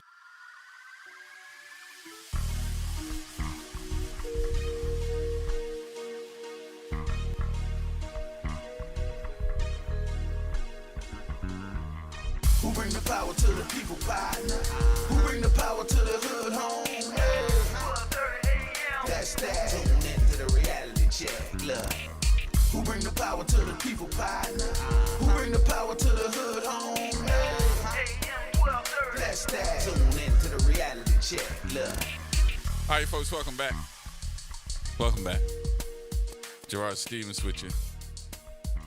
Miss Denise, I forgot to tell you something, and that is you need to call and find out from the school. I can't tell you no more. I'm since I'm not from here, I don't think I should tell you no more. I'm just telling you that you need to call the school and find out what it is that they have in plan, because they should be trying to reach you, but you need to call them and try to find out. Look, the end of the year is coming in 2 weeks, and I think you need to have your son and your grandson and everybody lined up. I can't tell you what to do, but I'm telling you what to do. How about that? But at least call them folks and try to figure it out and tell them what they do. I'm not at a point right now where I can tell you what to do, because I told them I give them my word that I'm not going to put this out here until they come up with what they want to tell everybody. Reverend Wallace? Hey, I want to officially make you a resident of Orleans Parish, and officially of the state. I'm deputizing you as a citizen. You Do you eat crawfish? Eat crawfish? Yes, sir. You eat crabs? Yes, sir. Shrimp? Yes, sir. Gumbo? Yes, sir.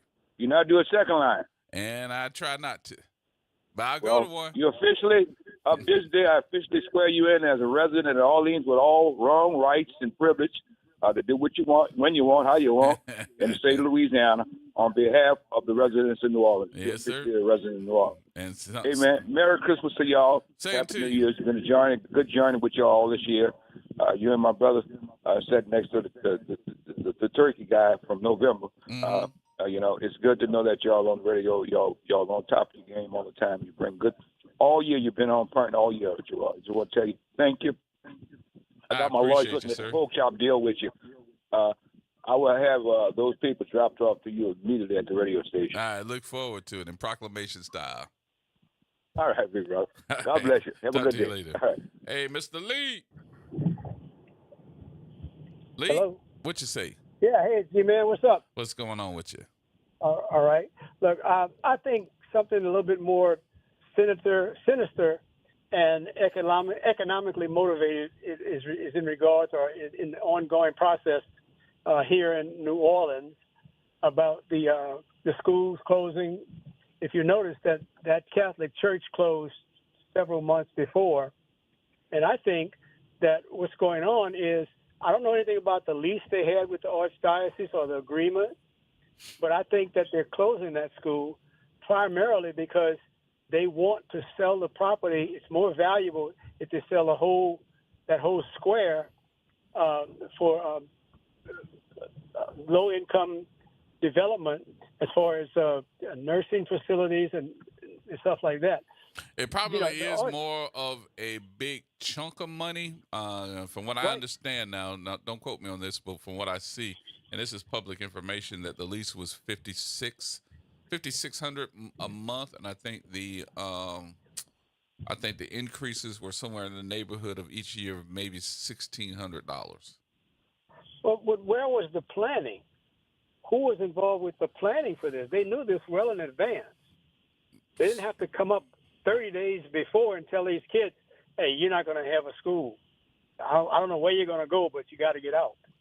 I mean, there has to be some people sitting behind a desk planning where are we going to move our children so that they continue this type of education that they're getting.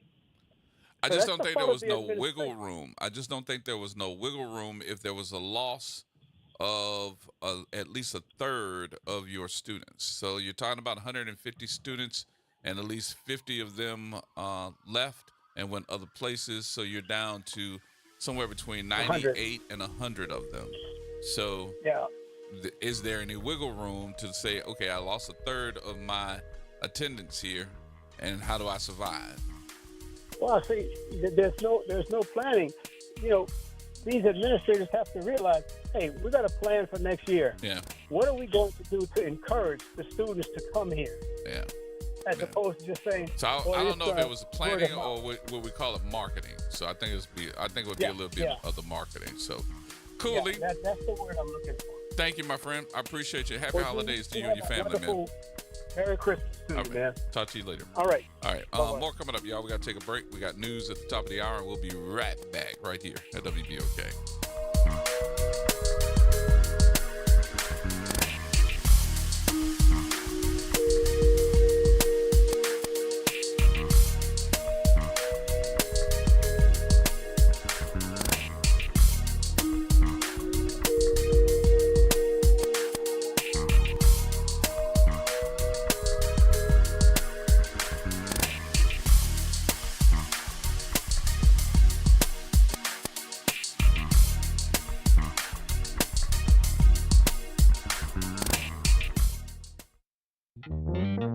Have you heard the secret of what New Orleans is talking about?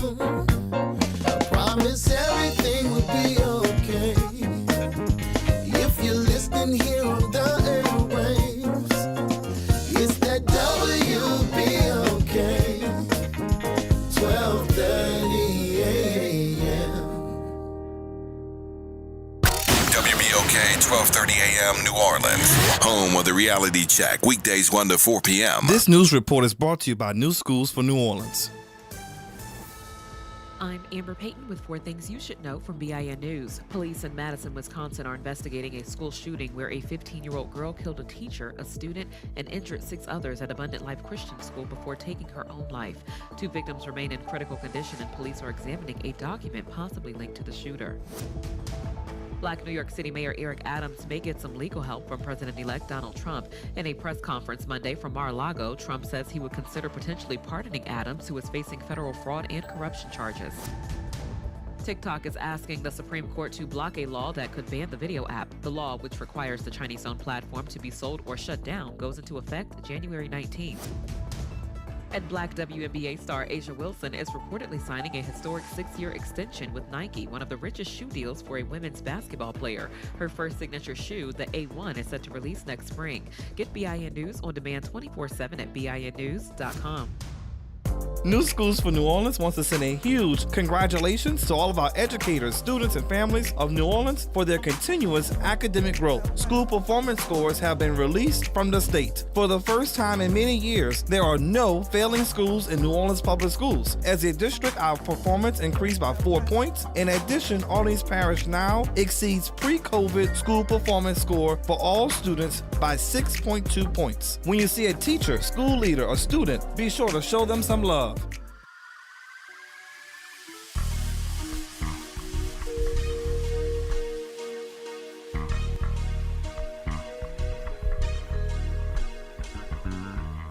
Who bring the power to the people, partner? Who bring the power to the hood home? Hey. That's that. Tune into the reality check. Look. Who bring the power to the people, partner? Who bring the power to the hood home? Hey. That's that. Tune into the reality check. Look. All right, folks. Welcome back. Welcome back.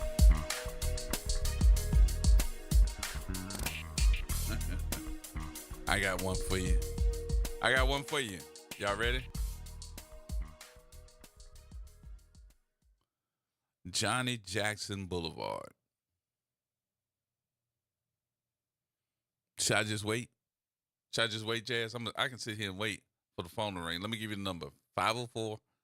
504-582-9422.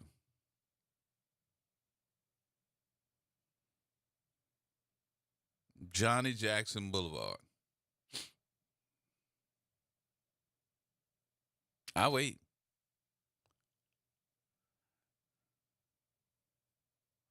What happened to that street? Ain't that part of Louisa? And they just renamed the part of it for the councilman? And all the stuff. Did anybody go to the Johnny Jackson Foundation event at the Sheraton last week? Man, we had a ball. We had a ball. We cut up. And them acts, oh my God, they cut up. They cut up bad. Oh, they cut up. They cut up. They were good, though. They were good. They cut up, though. Who was the lady that did Fantasia? I could have sworn that was Fantasia. When she kicked them shoes off, I was like, that's Fantasia. That ain't, she ain't pretending. That's Fantasia. Did anybody else go to this thing besides me? I was the MC, one of the MCs anyway. Me. Let me see what was the young lady's name from Channel 4. She was there. Whitney, Todd, Michelle, Miss Barbara. All of us ended up being on the mic introducing all the acts, and everybody did wonderful. They did the Whitney. They did the Temptations. That lady did Fantasia. I was like, oh, Lord, that's Fantasia. That ain't her doing Fantasia. That's Fantasia. Then they had the young couple that did You, Me, and He by M2Me. Afterwards, it was over with. I went to the mic and said, y'all need some counseling. And then we asked the ultimate question to everybody that was in the place. I said, how many of y'all, by show of hands, everybody raised their hand, have ever been in a three-way relationship? Come on. You might be in one right now. Go on and tell them. Tell the truth and shame the devil. Raise your hand.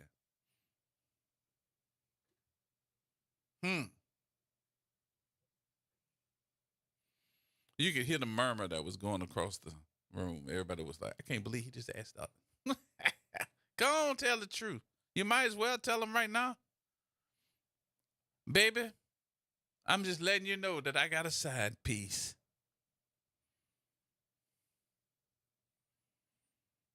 Well, no fights or nothing, though. I don't know if we caused any divorces, but well, there was none. Not one. I was glad to see that. Mm-hmm. All right, my number 504-582-9422. Let me get back on track here. So next year, which is what, 2 weeks away?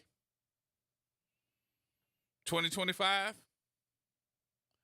is going to be an election year that everybody will have to really take into some type of consideration for new leadership for this city. Is it headed in the right direction?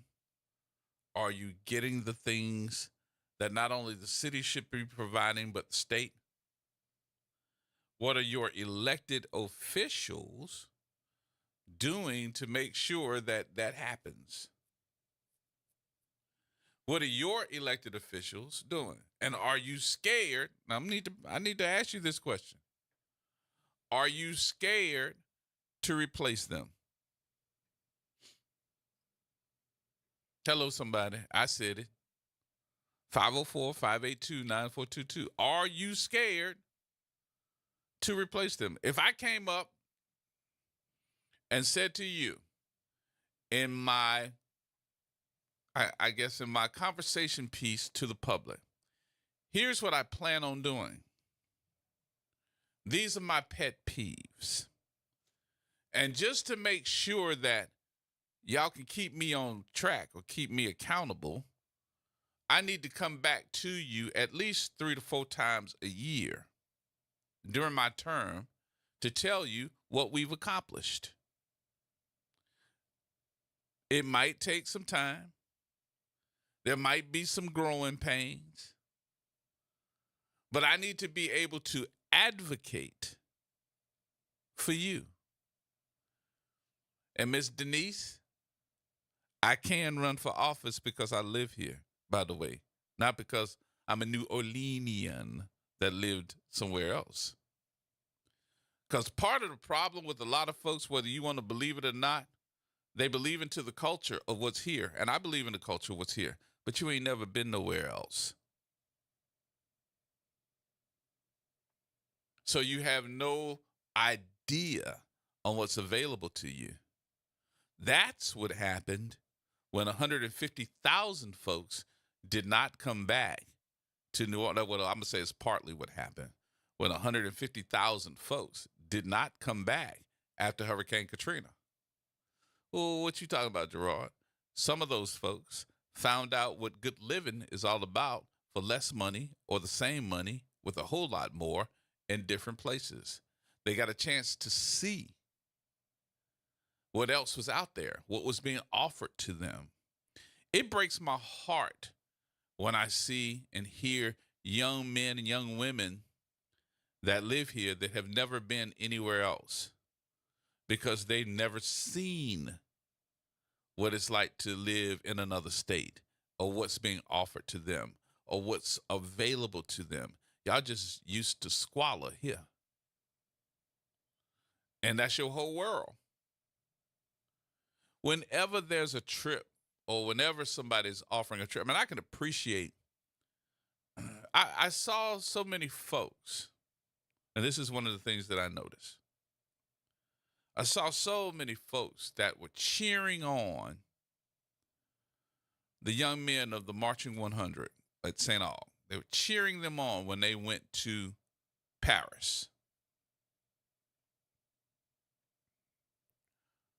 What was bigger than that to me, and I'm not downplaying this, but hear me out, was the effort of the parents, the effort of the young men, women, or whoever they may be, including the head of the school, that were pushing to do fundraisers so that the Marching 100 and those young men would be able to go to Paris and play for those folks over there at the Olympics so they could see what happens or how living is in another part of the world. I think that being able to go somewhere else, see somebody else's culture, live it for a few moments, be able to understand the different foods, the different ways of living, the different architecture, the different language, I think that just makes you more culturally acceptable. Am I wrong for saying that? I think that just makes you more culturally full.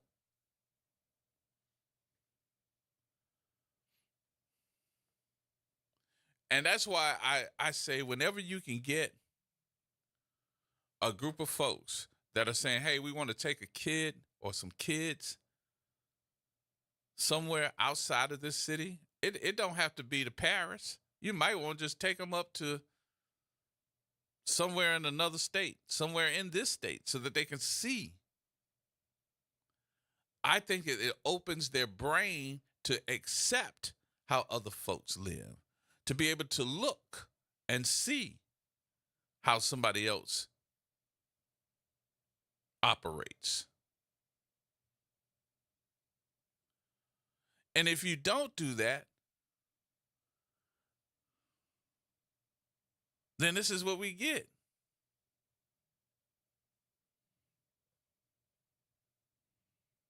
This is what we get. Dion. Hey, how you doing, Gerard? What's going on with you, man? And not much. I'm just turning on the radio, and as always, great conversation. One of the things that I would encourage parents in our city, in metro area, really, Orleans and Jefferson parishes, is to please, and I work for a TRIO program, please sign your children up for Upward Bound, for Educational Talent Search. Educational Talent Search, we start in 6th grade all the way up to 12th grade, and the most popular TRIO program is Upward Bound. All the services are free, and there's traveling, especially during the summertime. Yeah. This past summer, we took our students to Atlanta. We got a chance to go to University of Georgia in Athens, Morehouse Spelman. The furthest we've ever been out was D.C. when we did the inauguration for President Obama. Okay. Where a lot of our students saw snow for the first time. Wow. But out of all of the out-of-town trips we did, Gerard, the one that affected me the most was we went to Tickfaw, which is on the North Shore. Yeah. And we had some 6th graders on the bus, and we were on a causeway, and one of our 6th grade, 11, 12-year-old boys, he looked back and saw downtown sitting in the middle of the water. And he said, "Mr. Dukes, man, that's my city." And man, my heart, it leaped. And it was like, man, yeah, that's our city. We get to see it from this angle. Right. You know what I mean? And right. he had never been to the West Bank before, never been out of his own community. And to see the expression on that young man's face as he watched our city get smaller and smaller because we were going to another part of the state was just, and again, just across the lake. I mean, wasn't nothing, Yeah. To me and you, to me and you, it wasn't nothing special, but to him, that was something special. Man, we might as well should have been on Pluto. I mean, it was his whole demeanor change. It was like a light came on. He was beaming. And it was like, man, the possibility is like there's a whole world out there. Mm-hmm. And he was able to get a touch of it. And I'm proud to travel with our kids because every state that we have gone to, we've always had high school students return to those states to go to college. Right. Every state, including D.C. And let me tell you something what's more powerful, which I went on with my daughter with a class, with her class, but this was several years ago. And that was on a college-bound trip where they visited, I think, 3 or 4 colleges in one trip, where they would just make that circle where they did this college this day, and then the next day they went to another one, then the next day they went. I think it was like 4 days, and I took the trip with my daughter and all of her classmates. I was one of the chaperones. Yeah. And I was looking at those young ladies because a lot of them, which I had no idea, had never really been out of their circle, their place of where they were raised. And with them going out of town and seeing that it opened their eyes up to a whole nother world. The problem was coming back and having a conversation with the parents, because the daughters would come back and say, "Mom, this is where I want to go to school." Right. And they were like, "No, you ain't going because you need to be here by me." Yada yada yada yada yada. But my whole deal was, let her go. Let her go. Yeah. You can't hold her down all her life. You don't want to hold her down here. Can't hold her down. Right. Let her experience this. Because if she don't like it, she can always come back. Right, exactly. There's always an option. Yep. Options. Yep. We just have to present it to them, and man, our kids are bright and intelligent, man. And it's that support and that exposure, man. It means a lot. Exposure really is the means- word for the day. Exposure. And Absolutely. I think that when we don't have exposure, we get very closed-minded, especially the parents. Exactly.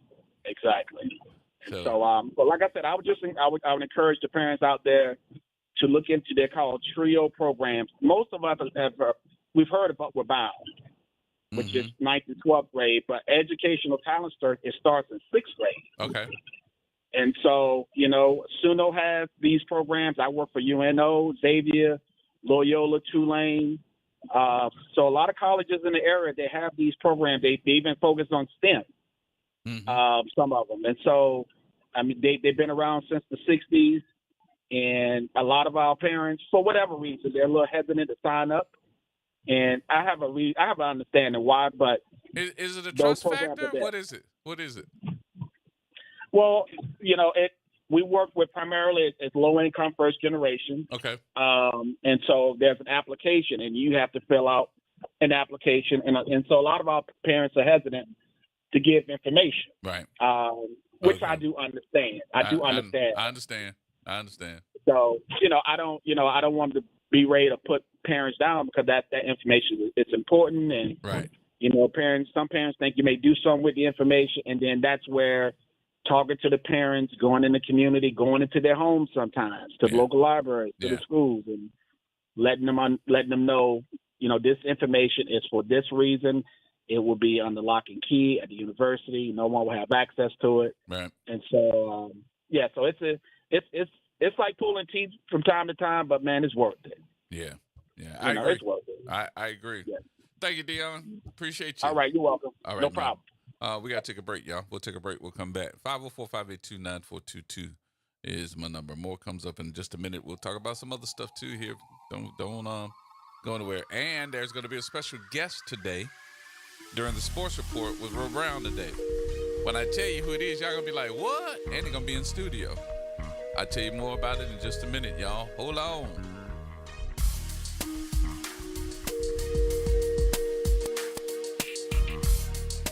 What is the way forward for New Orleans, Louisiana, or the nation? I'm Eddie Francis. Every week, I'll discuss issues that impact our well-being and how we can navigate those issues with a solutions-based approach. Join me every Saturday at 2 p.m. for The Way Forward on WBOK 1230 AM or streaming live at WBOK1230am.com on Facebook, YouTube, or the Play Ode app. WBOK, what New Orleans is talking about. The New Orleans Jazz and Heritage Foundation is the nonprofit organization that owns the New Orleans Jazz and Heritage Festival presented by Shell. With the funds generated from Jazz Fest, the foundation invests in Louisiana communities through economic development, cultural enrichment, and free educational programs. To learn more about the New Orleans Jazz and Heritage Foundation, please visit us at www.jazzandheritage.org. WBOK is pleased to announce the reboot of Crosstown Conversations with host Gene Nathan. A heightened focus on cultural entertainment events and the creatives who present them. The new time is now Saturday at noon. Tune into the stories of our exploding creative scene with Gene Nathan on Crosstown Conversations. Parents, are you looking for a school where your child can excel? Look no further than Inspire NOLA Schools, home of the highest performing open enrollment schools in New Orleans. At Inspire NOLA, we believe in nurturing every student's potential, providing an excellent education, and supporting their journey to success. Enroll today for the 2025-2026 school year. Visit enrollnolaps.com to get started and learn more about our schools and programs at inspirenolaschools.org. Join the Inspire NOLA family, where excellence is our standard. This is a test of the emergency alert system. This is only a test.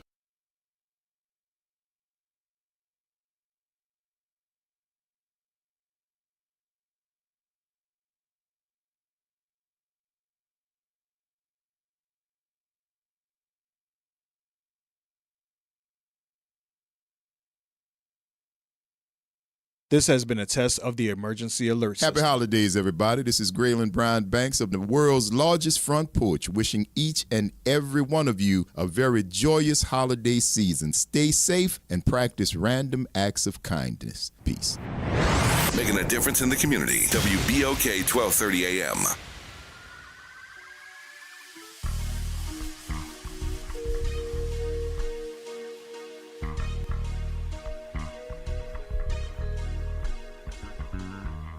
Who bring the power to the people, partner?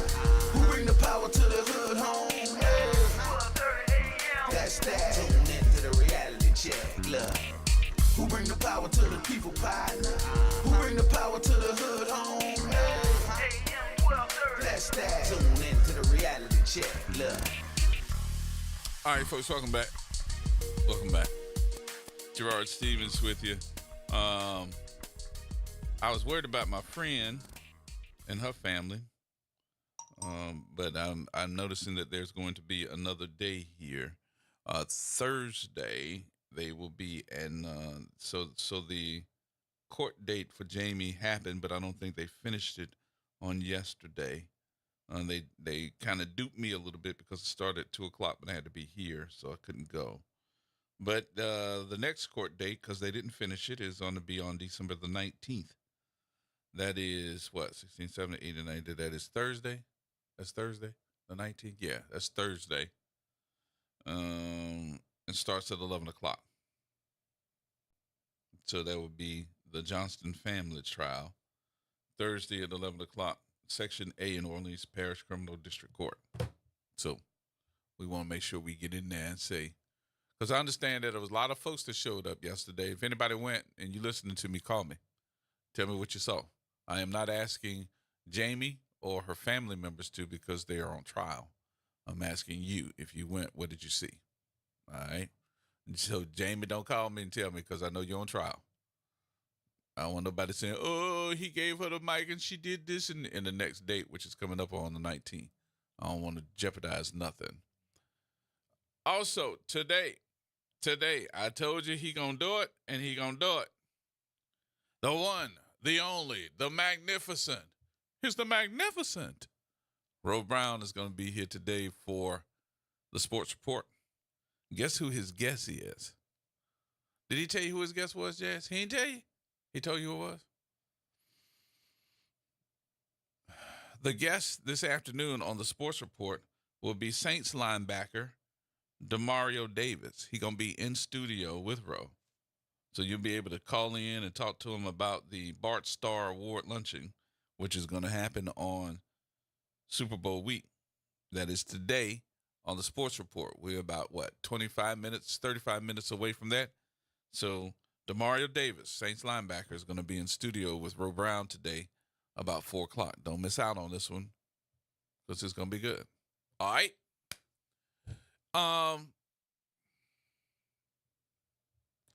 I know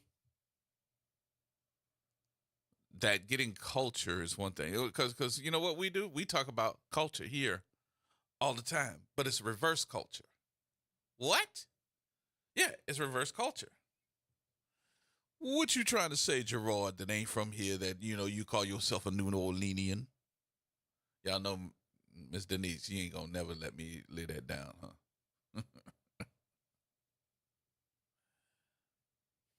It's reverse culture. How now, brown cow? Because I got to look at it this way. People come here for culture, but how many of us get a chance to go to them for culture? They come here to either see what the culture is, copy the culture and take it back other places, or become a part of the culture, and it ends up either being a way of copycat, gentrification,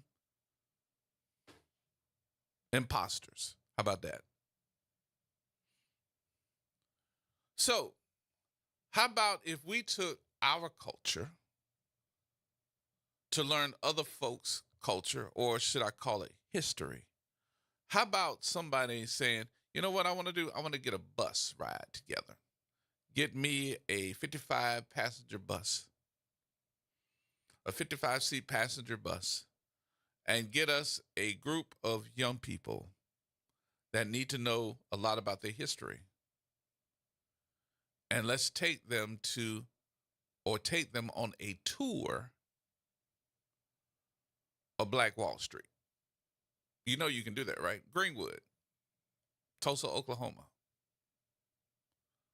Take them on a tour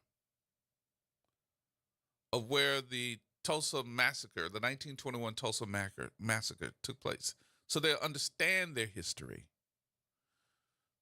They have tours. I'm looking at a couple of them. Tour of the real Black Wall Street. You can either do an hour and a half or 2 to 3 hour tour. And they have tours for 25 plus groups. And when I'm looking at it, I was like, damn, that's not a whole lot.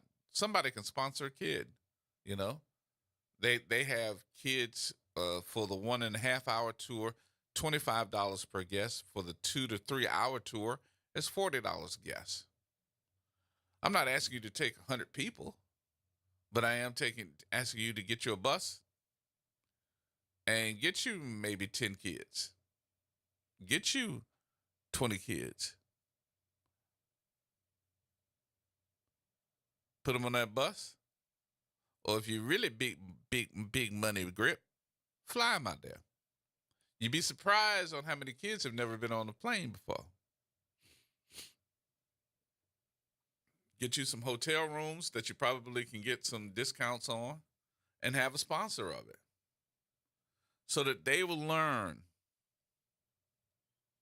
what is the truth about Black Wall Street and have they ever heard of it. And then see if you can meet Chief Uganwali Amason. I'm hoping I'm saying that right. Who was born and raised in Tulsa, Oklahoma, and is a descendant of 3 survivors of the 1921 Tulsa Massacre. He's also the author of America's Black Wall Street, The Untold Story of Broken Treaties, Black Resistance, Political Fear, and Sacred Ground.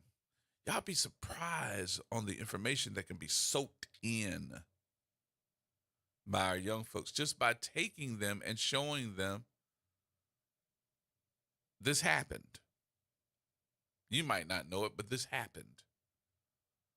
You might have to experience it, but this happened. And for them to be able to stand by that placard, the 1921 Tulsa Massacre placard, so they'll understand about the Mount Vernon AME Church and where that placard is. Can you imagine what type of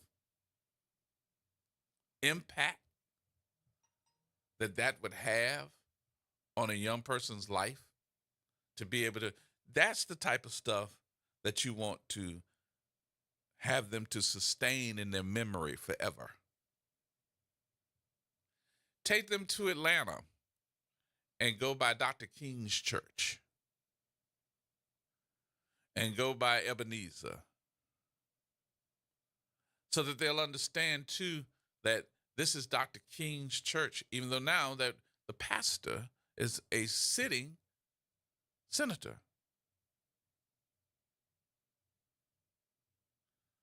And hopefully be able to say, oh yeah, and by the way, Dr. King's sister is also a part of this.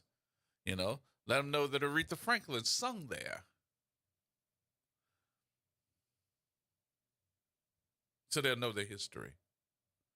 I bet you they feel a part of that history. I bet you they will feel like they are a part of that history. Let them walk across and go to Selma, Alabama, and let them walk across the Edmund Pettus Bridge and take a picture of them standing at the Edmund Pettus Bridge so that they will know that this happened on Bloody Sunday. Do you know what type of conversation that would erect amongst them? I think it's important that we start having these conversations because it's not a. Let's say what it's not. It's not a elective.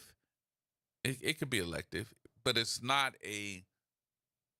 You don't have to have this as a standard teaching tool in today's education. So if it's an elective and it's boring to a young person, they're not going to take it.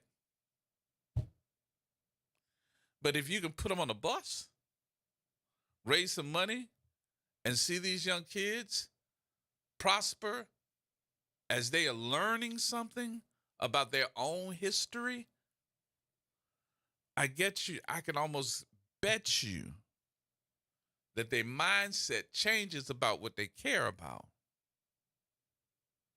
Even if you put them on a bus and brought them over here, has anybody ever thought about going and taking them to Dookie Chase restaurant and let them talk about what Dookie Chase meant to the black movement and the start of the SCLC? And those folks need to go over and have a conversation with Big Duck over at the Treme Center about him being a freedom rider?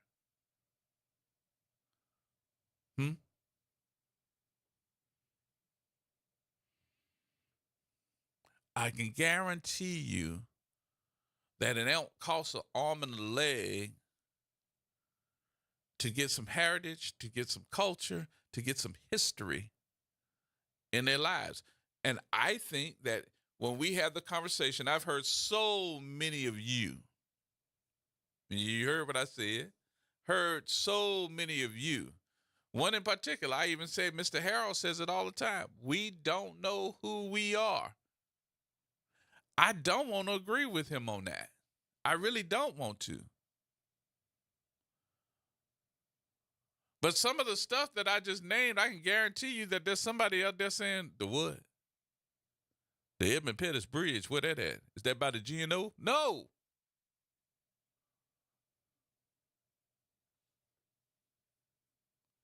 Because we need to learn where we come from. We need to learn what's important. Sean, what you say? Hey, what's up, G? What's going on with you? All right, bro. Man, you going out on the list, man. You talking about for some young folk, man? Who are you talking about, G? You talking about for some young folk? What age range you talking about doing all this for, man? Why? Because I mean, look, if we talking about some young folk, man, look, that need something to do. I mean, like, you got places like Slidell and these other places, man, that got paintball.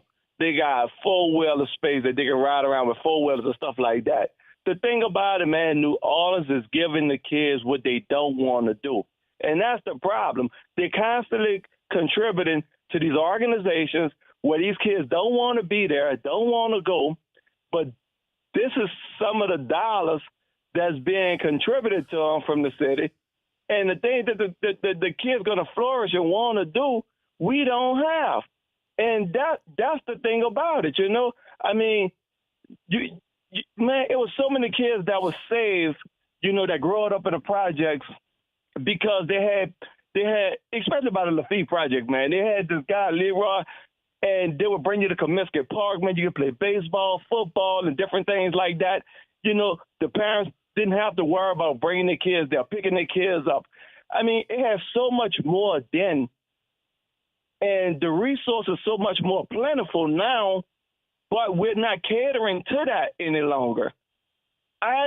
You know, when you want to think about for the kids, man, they need to be allowed to do the things that they want to do, and we are not structuring things like that. We want to put them in things that we think they would want and think they should want, but the fun things and the things the kids will want, man, that's what we got. We got to ask the kids and be honest and say, hey, man, what it is you guys want? You know? I mean, we look at law enforcement when they stopping the kids from riding the four-wheelers and the dirt bikes and stuff like that. Granted, yeah, is in the street. They shouldn't be. But the things that kids want, especially these kids that's, 10, 11, 12, it's just, I don't know if the city want to really put their money behind these kids. New Orleans is a part of life, and they talk about culture, and I have no ill feelings towards second lines or anything like that. But, I just think that, we need more recreational places for kids and transportation. We get them back and forth to school, but you open up a park, North City got 40 different sports activities that kids can go join. But if there's nobody getting the kids or bringing them home, some of the parents at work. Some parents don't have cars. So, these are the things we have to consider when we're talking about, especially summertime coming up. Kids get out of school, they have nothing to do. They roam around, especially neighborhoods that, may not be too friendly for kids, and they get themselves in trouble. So, that's where we really need to start. So you do know what I'm talking about, getting them out of the neighborhood. Getting them You're out talking about getting. I understand. You're talking about getting them out of the neighborhood, right? Bring them somewhere where they're going to envision that, and then they can come back home, and they can be still in the same scenario where they was before they left. So what's the difference in what you're saying? Because if they went into play baseball, basketball somewhere else in the same neighborhood, then they never left out to the same issues. No, they're in a different environment. No, they're not. No, they're not. They're yeah, in the because same think environment. about it. Think about it. If I grew up in the Lafitte Project, okay, you got nothing but drugs around there, hanging out. But if someone picked me up, bring me to a park, and when you come home, no. Think about it. This is every day. Every day. I'm not That's what talking I'm about. talking about. And you come home after you play ball, then when you coming back to? Okay, so you're saying that taking them away from New Orleans for 3 days, come back, and then we have to wait another year before they go to another place? It's what you That's make what of you're it. talking about? No, I'm saying it's what you make of it. But you want to invest in that. Sean, what I'm talking about is open up your eyes. Open up your eyes and take some of these kids so that they can see other cultures. Baseball, basketball, and all of those stuff as far as recreation. I didn't say we can't do that too. I'm saying it's now time to open up the eyes so the kids can see how other cultures live. This culture has always been here. People come here for the culture. What I'm trying to say is do a little reverse, and that is take the culture and let them see it somewhere else. That's all. I understand that, but then what we the arguing culture, about? Well, then what you arguing? What you debating me on? If you understand that, what are you debating me on? No, we're not. I'm not debating on it. It's just when the conversation started. It's not. And it was almost. That's not true. The conversation is, I think that we should open up our eyes and take these kids somewhere else and let them see something else other than what we see every day. Baseball, basketball, and all that. We see that every day. We can see that this summer. Do I think that we spend enough money so that they can do it? Nope. But if I'm saying to you that we need to do other stuff, what's wrong with that? I'm almost sick of y'all with this stuff about what we can't do. No. It's not what we can't do. But look. I have younger kids, and if I sit down and talk about, and I'm being honest and not disrespectful, okay? But if I sit down and talk to my kids, that's the problem. About what you hold up, wait. But that's the problem. I don't think wait. If I sit down and talk to my kids about what you're saying, they're gonna go to sleep. Right. Exactly. I would expect them to do the same thing if you sitting down having a conversation with them. But if I took your kids from you and say, give me 3 days with them, Sean, because I'm going to take them to go see what we're talking about. If you take them to Atlanta and tell me what you was going to do, I can tell you now, and I'm be honest. And whether it should be like that or not, look, that's another story. But I can tell you that's not going to be their funnest adventure. Why is that? I'm just being honest. Something wrong with your kids, bro? What's wrong with your kids? What's wrong with them? You trying to tell me they wouldn't be excited to go? Gee, I can talk about that conversation all day, because I'm 100 when it comes to that. But you're trying to tell me they wouldn't be excited to go? No. Yeah, they mean, would. Yeah, they would. Gee, I'm telling the truth, Sean. You know I'm telling the truth, bro. You can't dare. Sometime, bro. Come on. I'm just being straight up with you, dude. I'm telling you, man. Look, if you want to bring the kids, have some fun and stuff like that, man. Look, put them on some go-karts. You know, do something with them. I mean, look, but that's not I'm doing telling anything. you, But being on a go-kart and doing all that is doing nothing for their brain, except them having some fun. They can do that anywhere. Yeah, but I mean, you know, look, and that's the thing about that's the whole scenario, G. When people say, well, the kids not engaged in voting, the younger people not engaged in voting, maybe they need to learn about, you know, what it was like in slavery. These people fought for things. Like you're talking about Dick and Chase, how, you know, freedom fighters to go to Dick and Chase and strategize and different things like that. But look, it's unfortunate, G, that, look, we live in a different time, and no matter how much people keep bringing up how people fought for the rights to vote and different things like that, I'm just here to tell you that it's not motivating them to get up and go do it. Mm-hmm. I'm telling you, they do it all the time, year by year, and we see the same results. So it don't work. And then what I'm trying to tell you in this whole scenario, what you're talking about is a lot of this has to do with exposure. We're not giving our kids any type of exposure. We're just telling them that you need to go ahead on and do this, you need to do that, but they're not getting the exposure of seeing what happened in their own history. So if you hear a lot of the folks will tell you the problem is we don't know who we are. So that's what I was just saying. All right. Right. Well, hopefully we can have an experiment and say the kids who went to the things that you're talking about. But Sean, what's wrong with doing both? Look, there's nothing wrong with doing both. But I was going off of when you said, what is something that we think that we need to change? Somebody trying to get you or something. That's your phone? Huh? Your phone beeping or our phone? Is that your phone? No, that's not my phone. I don't know what that is. But no, go ahead, though. Finish up. But no, I was leading with, you know, I know when you started the conversation off, you know, when you very first started, you were talking about what are some things that, you know, we, you know, will help, you know, for us, you know, make things better or whatever for the coming year and different things like that. All right. And I thought, you know, that was one of the things that I really think that I help some out. more recreation. I agree with you on that. Yeah, I think that's going to be the key, man, because, look, man, I'm tired of seeing our young ladies and our young guys, you know, make incarceration rich day by day, you know, and that's the most thing I'm concerned for, honestly. I got you. All right, Sean, let me take these other calls, man. Appreciate the call. All right, G. All right. Have a good one. Hey, Mr. Felco. Hey, Gerard, how are you? Good. How you doing? I was listening to your last segment here, and appreciate you allowing me to weigh in a little bit. First of all, you are, Gerard, 100% right. And the other caller is too, that just called. I mean, it's not an either or, it's a both. But I have to tell you, over more than a decade, and I think people know this generally, we took over 1,000 young people from New Orleans to Alabama on a combined civil rights and sports trip. We did it for more than 10 years. Yep.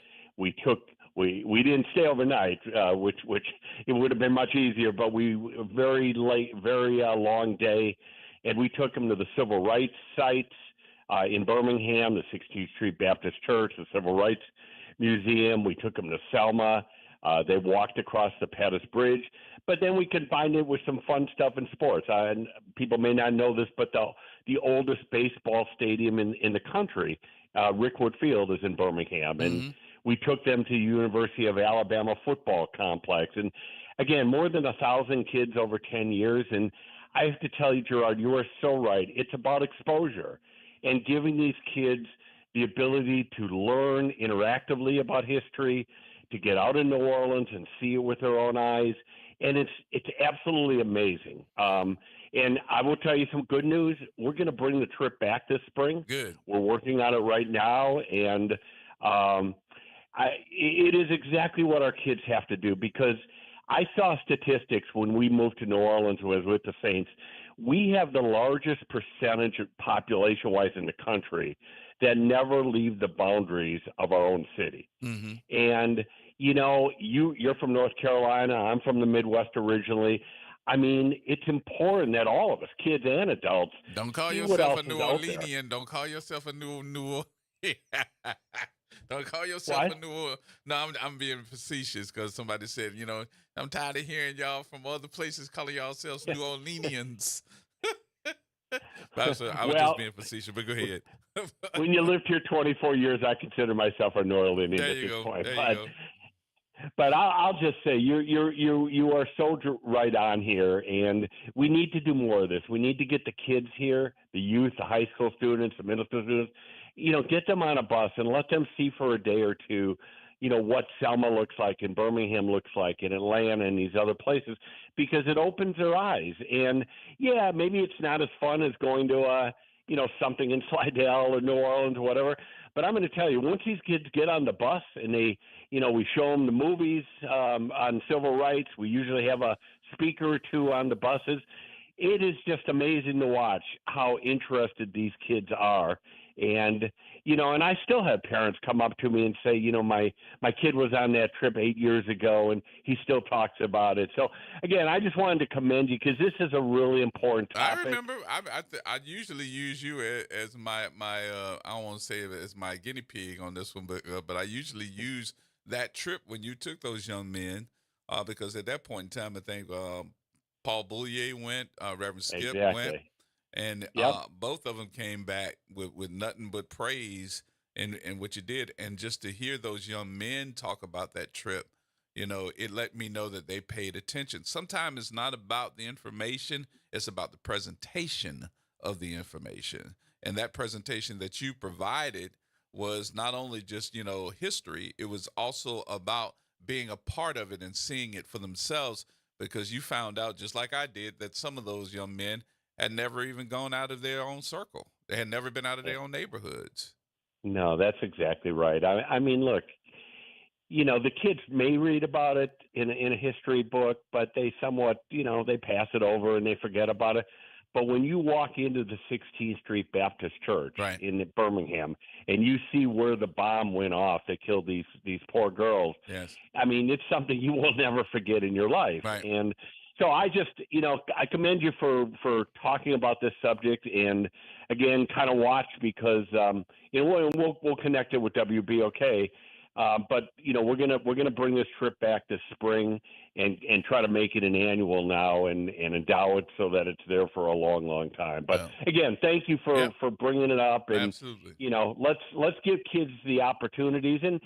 And what the other gentleman said is right. I mean, once they come back here, we've got to do a better job of giving these kids chances within New Orleans, you know, whether it be arts or sports or culture, you know, music, whatever it might be they're interested in. We need to give them those opportunities too. So you are correct. Thank you, sir. Thank you, Appreciate Gerard. it. All right, talk to you later. Yeah, I know. Former councilman, Arnie Felco. There you go.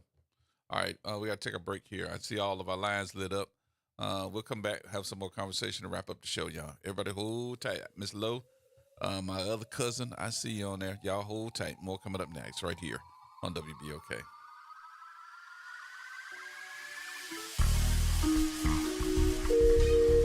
Late nights are made for chillin', and you can do just that every Sunday night at 10 p.m. as DJ Wick brings you The Love Zone. It's the perfect way to top off your weekend with your favorite old and new school ballads. So sit back, relax, and let DJ Wick take you to the Love Zone on WBOK 12:30 a.m. and on the World Wide Web at WBOK1230.com. It's off the top with Norman Robinson on WBOK 1230 AM. Borrowing a line from Blazing Saddles, one of the funniest movies I have ever seen, what in the wide world of sports is going on with the Orleans Parish school system? News comes that the Dolores Taylor Arthur Charter School for Boys is closing its doors this month in the middle of the school year. That means 19 seniors have to find a new school or they won't graduate. Now, the school is suffering and shutting down due to financial constraints, we're told. The school cannot pay faculty and staff. The students feel betrayed. The parents are angry and bewildered. One parent told me that some students are talking about dropping out. How did this fiasco happen? One education expert told me it all boiled down to the population demographics. There aren't enough students for the school to function financially. The numbers at Dolores Taylor Arthur Charter School are a glaring example of that. Get this, there are only 98 students enrolled at the whole school. Low enrollment numbers have become increasingly challenging for other schools in Orleans Parish. There has been a 20% decline in the number of students since 2014. Furthermore, the overall population in Orleans Parish, according to census data, the population now is 25% lower than it was pre-Katrina. Add to that a 20% decline in the birth rate and out-migration. Taking those statistics into account, opening additional charter schools stand a high risk of failure. A former school board member told me that given what we know about the low enrollment demographics, Dolores Taylor Arthur Charter School and several other schools should not have been allowed to open in the first place. But get this, ironically, it was the Orleans Parish School Administration that granted the charter, allowing the schools to open in the first place. Talk about catch-22. As for the 19 seniors at Dolores Taylor Arthur School, there was a meeting with all charter leaders, and it's expected that at least one school will step up and offer to accept all students. Surely the Orleans Parish School Board wouldn't hang these kids out to dry, would they? That would be totally unconscionable. Let them know we're watching. This is Norman Robinson off the top. Our daughter Jessie loves playing detective. A clue. But since we discovered she has sensitive skin, we've been playing detective too. We thought the problem was our puppy. But it was actually our old detergent. Aha. So we switched to Tide Free and Gentle. Tide cleans better than the leading competitive free detergent, and it doesn't leave behind irritating residues. Plus, Tide Free and Gentle has no dyes or perfumes, so it's gentle on her skin. Case closed. If it's got to be clean, it's got to be Tide Free and Gentle. Delgado Community College offers programs in business, technology, health sciences, and the arts with over 100 career-focused degrees and certificates that are affordable, flexible, and transferable. We can give you the knowledge and skills to succeed. Start your post-high school education at Delgado or let us help you advance your career. Spring registration is Wednesday, December 18th from 9 a.m. to 3 p.m. at the City Park campus, the West Bank campus, or the Sidney Collier site. Visit dcc.edu to learn more. Gregory Porter and Samara Joy return to New Orleans with 2 incredible new shows. See Grammy Award-winning jazz singer Gregory Porter on his holiday tour at the Orpheum Theater on December 18th. In addition, don't miss 2023 Grammy Award-winning Best New Artist Samara Joy at the Orpheum Theater on Sunday, June 1st with all new music. Enjoy 2 great evenings of jazz from iconic artists Gregory Porter and Samara Joy. Get your tickets for both shows at Ticketmaster.com. This holiday season, are you looking for the perfect phones and accessories for your family? Stop by the only Black-owned AT&T franchise in the Gulf Coast region, located at 3616 South Carrollton Ave. We also have great offers on watches and tablets. When you add a new line or upgrade whatever your needs, our team is here to help you find the perfect phone for everyone on your list. Visit us at 3616 South Carrollton Ave. Happy holidays from your local family-owned AT&T store. Visit DePaul's new Algiers Health Center at 2801 General de Gaulle Drive to receive primary and preventive care for both adults and children. Services also include behavioral health, imaging, and on-site pharmacy, vision, Medicaid enrollment assistance, and more. For appointments, visit DePaulCommunityHealthCenters.org or call 504-207-3060.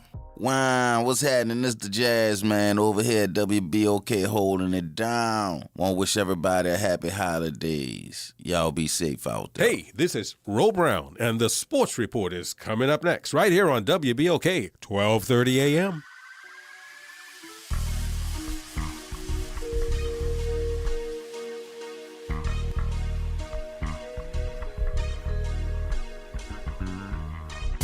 power to the people, partner? Who bring the power to the hood home? Hey. That's that. Tune into the reality check. Look. Who bring the power to the people, partner? Who bring the power to the hood home? Hey. That's that. Tune into the reality check. Look.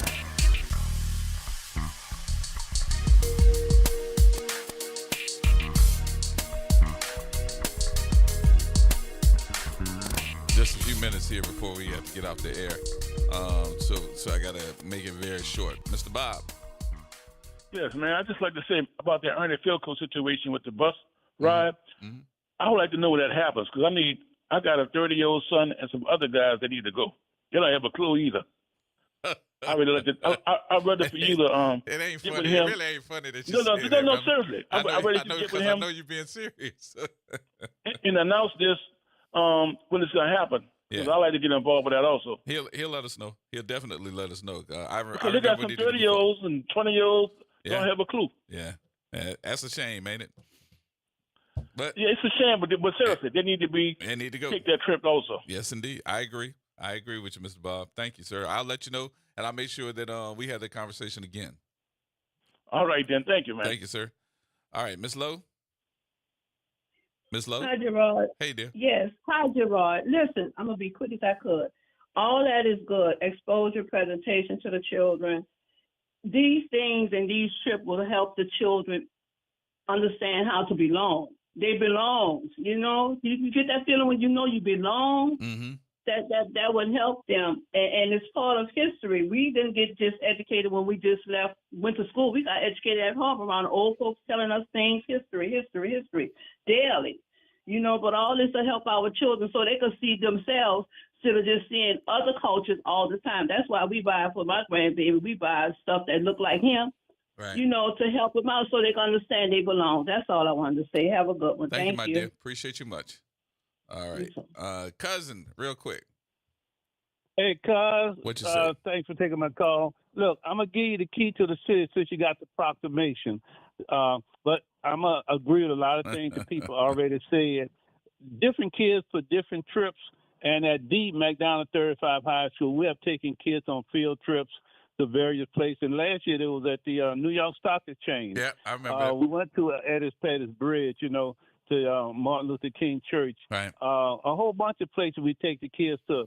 One thing I like when they go places is, you know, kids want to learn, want exposure. We did Angola Rodeo, where they actually saw a rodeo, you know, cows, people, you know, participating in it, the art and craft show. And also we need even activities that I call very economical so the kids could learn to do things. Because the kids get in trouble for not having the correct guidance and things to do to occupy their wandering mind. Yeah. So I'm going to commend you for having this conversation. And to listen to adults, you need to donate to various programs, as Ernie Phil was saying, that, you know, some people want to do that. I've been on many field trips with the kids, you know, over there to the various places and everything. So I don't want to start naming all of them. Yep, good. But, you know, we gotta go. it's good. But I'll tell you a little quick funny story. When I was in Landry School, we were taking the kids to Disney World. When we crossed the high rise, one of the kids said, "Are we there yet?" They just have not had opportunity to travel. Yeah, hadn't well, been you out. don't know, you don't know. Yep, there you go. All right, my cousin. Thank you, sir. All right, cuz. I appreciate you. All right, that's going to wrap things up for me. I appreciate everybody for being a part of that conversation. The concern is there. Now, how do we put it in action? We'll talk about that soon, too. Should we talk about it tomorrow? We can talk about it tomorrow if y'all want to. I'm glad that the phone's ringing. All right, coming up, the sports report. The guest today with Ro Brown,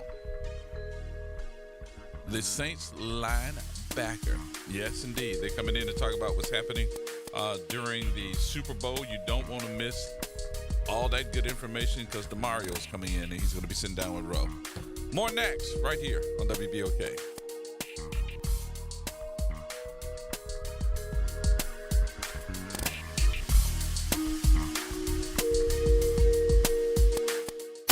From the campus of Xavier University. Look. WBOK 1230 AM. Go. An Equity Media Station. I'm Amber Payton with 4 Things You Should Know from BIN News. NFL legend Mike Vick is in talks for college coaching roles, meeting with Sacramento State and interviewing with HBCU Norfolk State University. The Virginia native, the first black quarterback drafted #1 overall, was the NFL's first quarterback to rush for 1,000 yards in a season. Dr. Dre is seeking to dismiss a civil harassment lawsuit filed by Dr. Charles Sophie, a psychiatrist, from his divorce case, who alleges the rapper sent late-night texts and threats during marriage mediation. Congressman David Scott of Atlanta is stepping down as the top Democrat on the House Agricultural Committee. The 79-year-old, the first black lawmaker to chair the committee in 2020, withdrew after the party's steering committee favored another candidate. And just in time for the holidays, tonight's Mega Millions drawing will be worth at least $740 million. It's the largest Mega Millions jackpot that's ever been up for grabs in the month of December. Get BIN News on demand 24/7 at BINnews.com. WBOK 1230 AM online at WBOK1230.com.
special weekly guest. Woo! And then we have Jax.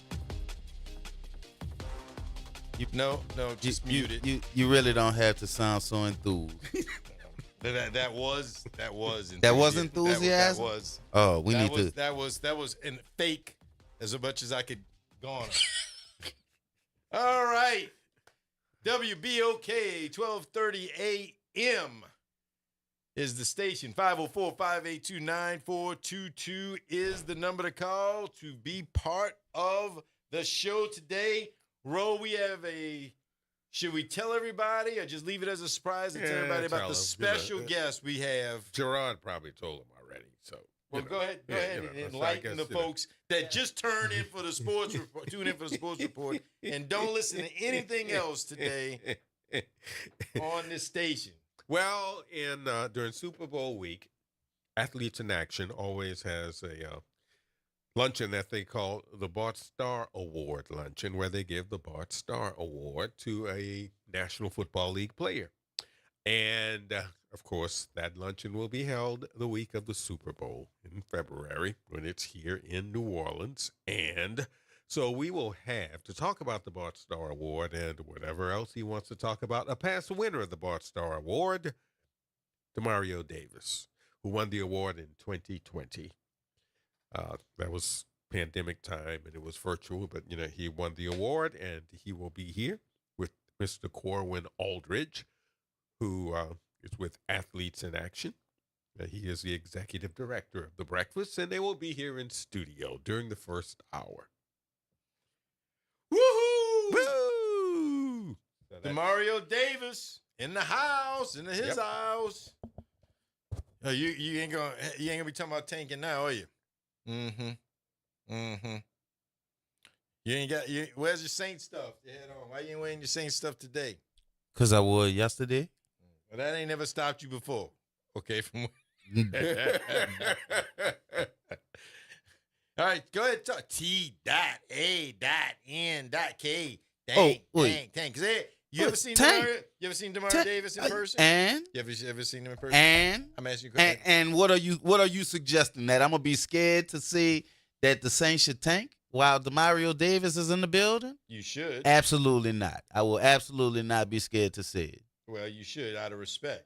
No, I will respect him. Well, then I respect him. Then you won't say it. Respect the man for what he does, and it puts his body on the line and the work he does. And what I'll say he doesn't have time for games. And what I'll say he doesn't have time for what games. I'll say is, Demario, I fully understand you don't want to tank. I fully understand. No athlete should ever want to tank. Right. Well, no athlete needs to come to a radio show and he's not treated with class. So I'm gonna treat him. So we will not mention. And you know what? You know what? You know what? Also, you know what class involves? Not lying. Well, it also involves if you're not asked about it. Yeah, if I'm not asked, I won't say. But if you ask me, I will say. I promise you, I'll do as little as I can to talk to you. There you go. During there the you go. entire show. So there you go. There you go. Okay. There you go. Okay. Also on the show today, we'll talk about the Pels in the NBA, actually. More the NBA than the Pels. New format for the All-Star game. And, tonight is the Champions Cup, NBA Cup thing. That's right. Yep, that's tonight. That's right. It'll be the Bucks taking on the Thunder. That's right. Good game. Winner take all. The Bucks have, I don't want to say come into their own or finally gelled. I mean, they've been together over a year. It should have gelled before now. But, I think they've won like 12 of the last 14 or something, 13. They're 14 and 11, and I remember they were like 10 and 4. Yeah, and they've really back then. So they feel like that they've come a long way. They feel like that they've gelled. They feel like that here we go. I don't know. 82 games. I'd have to see, and then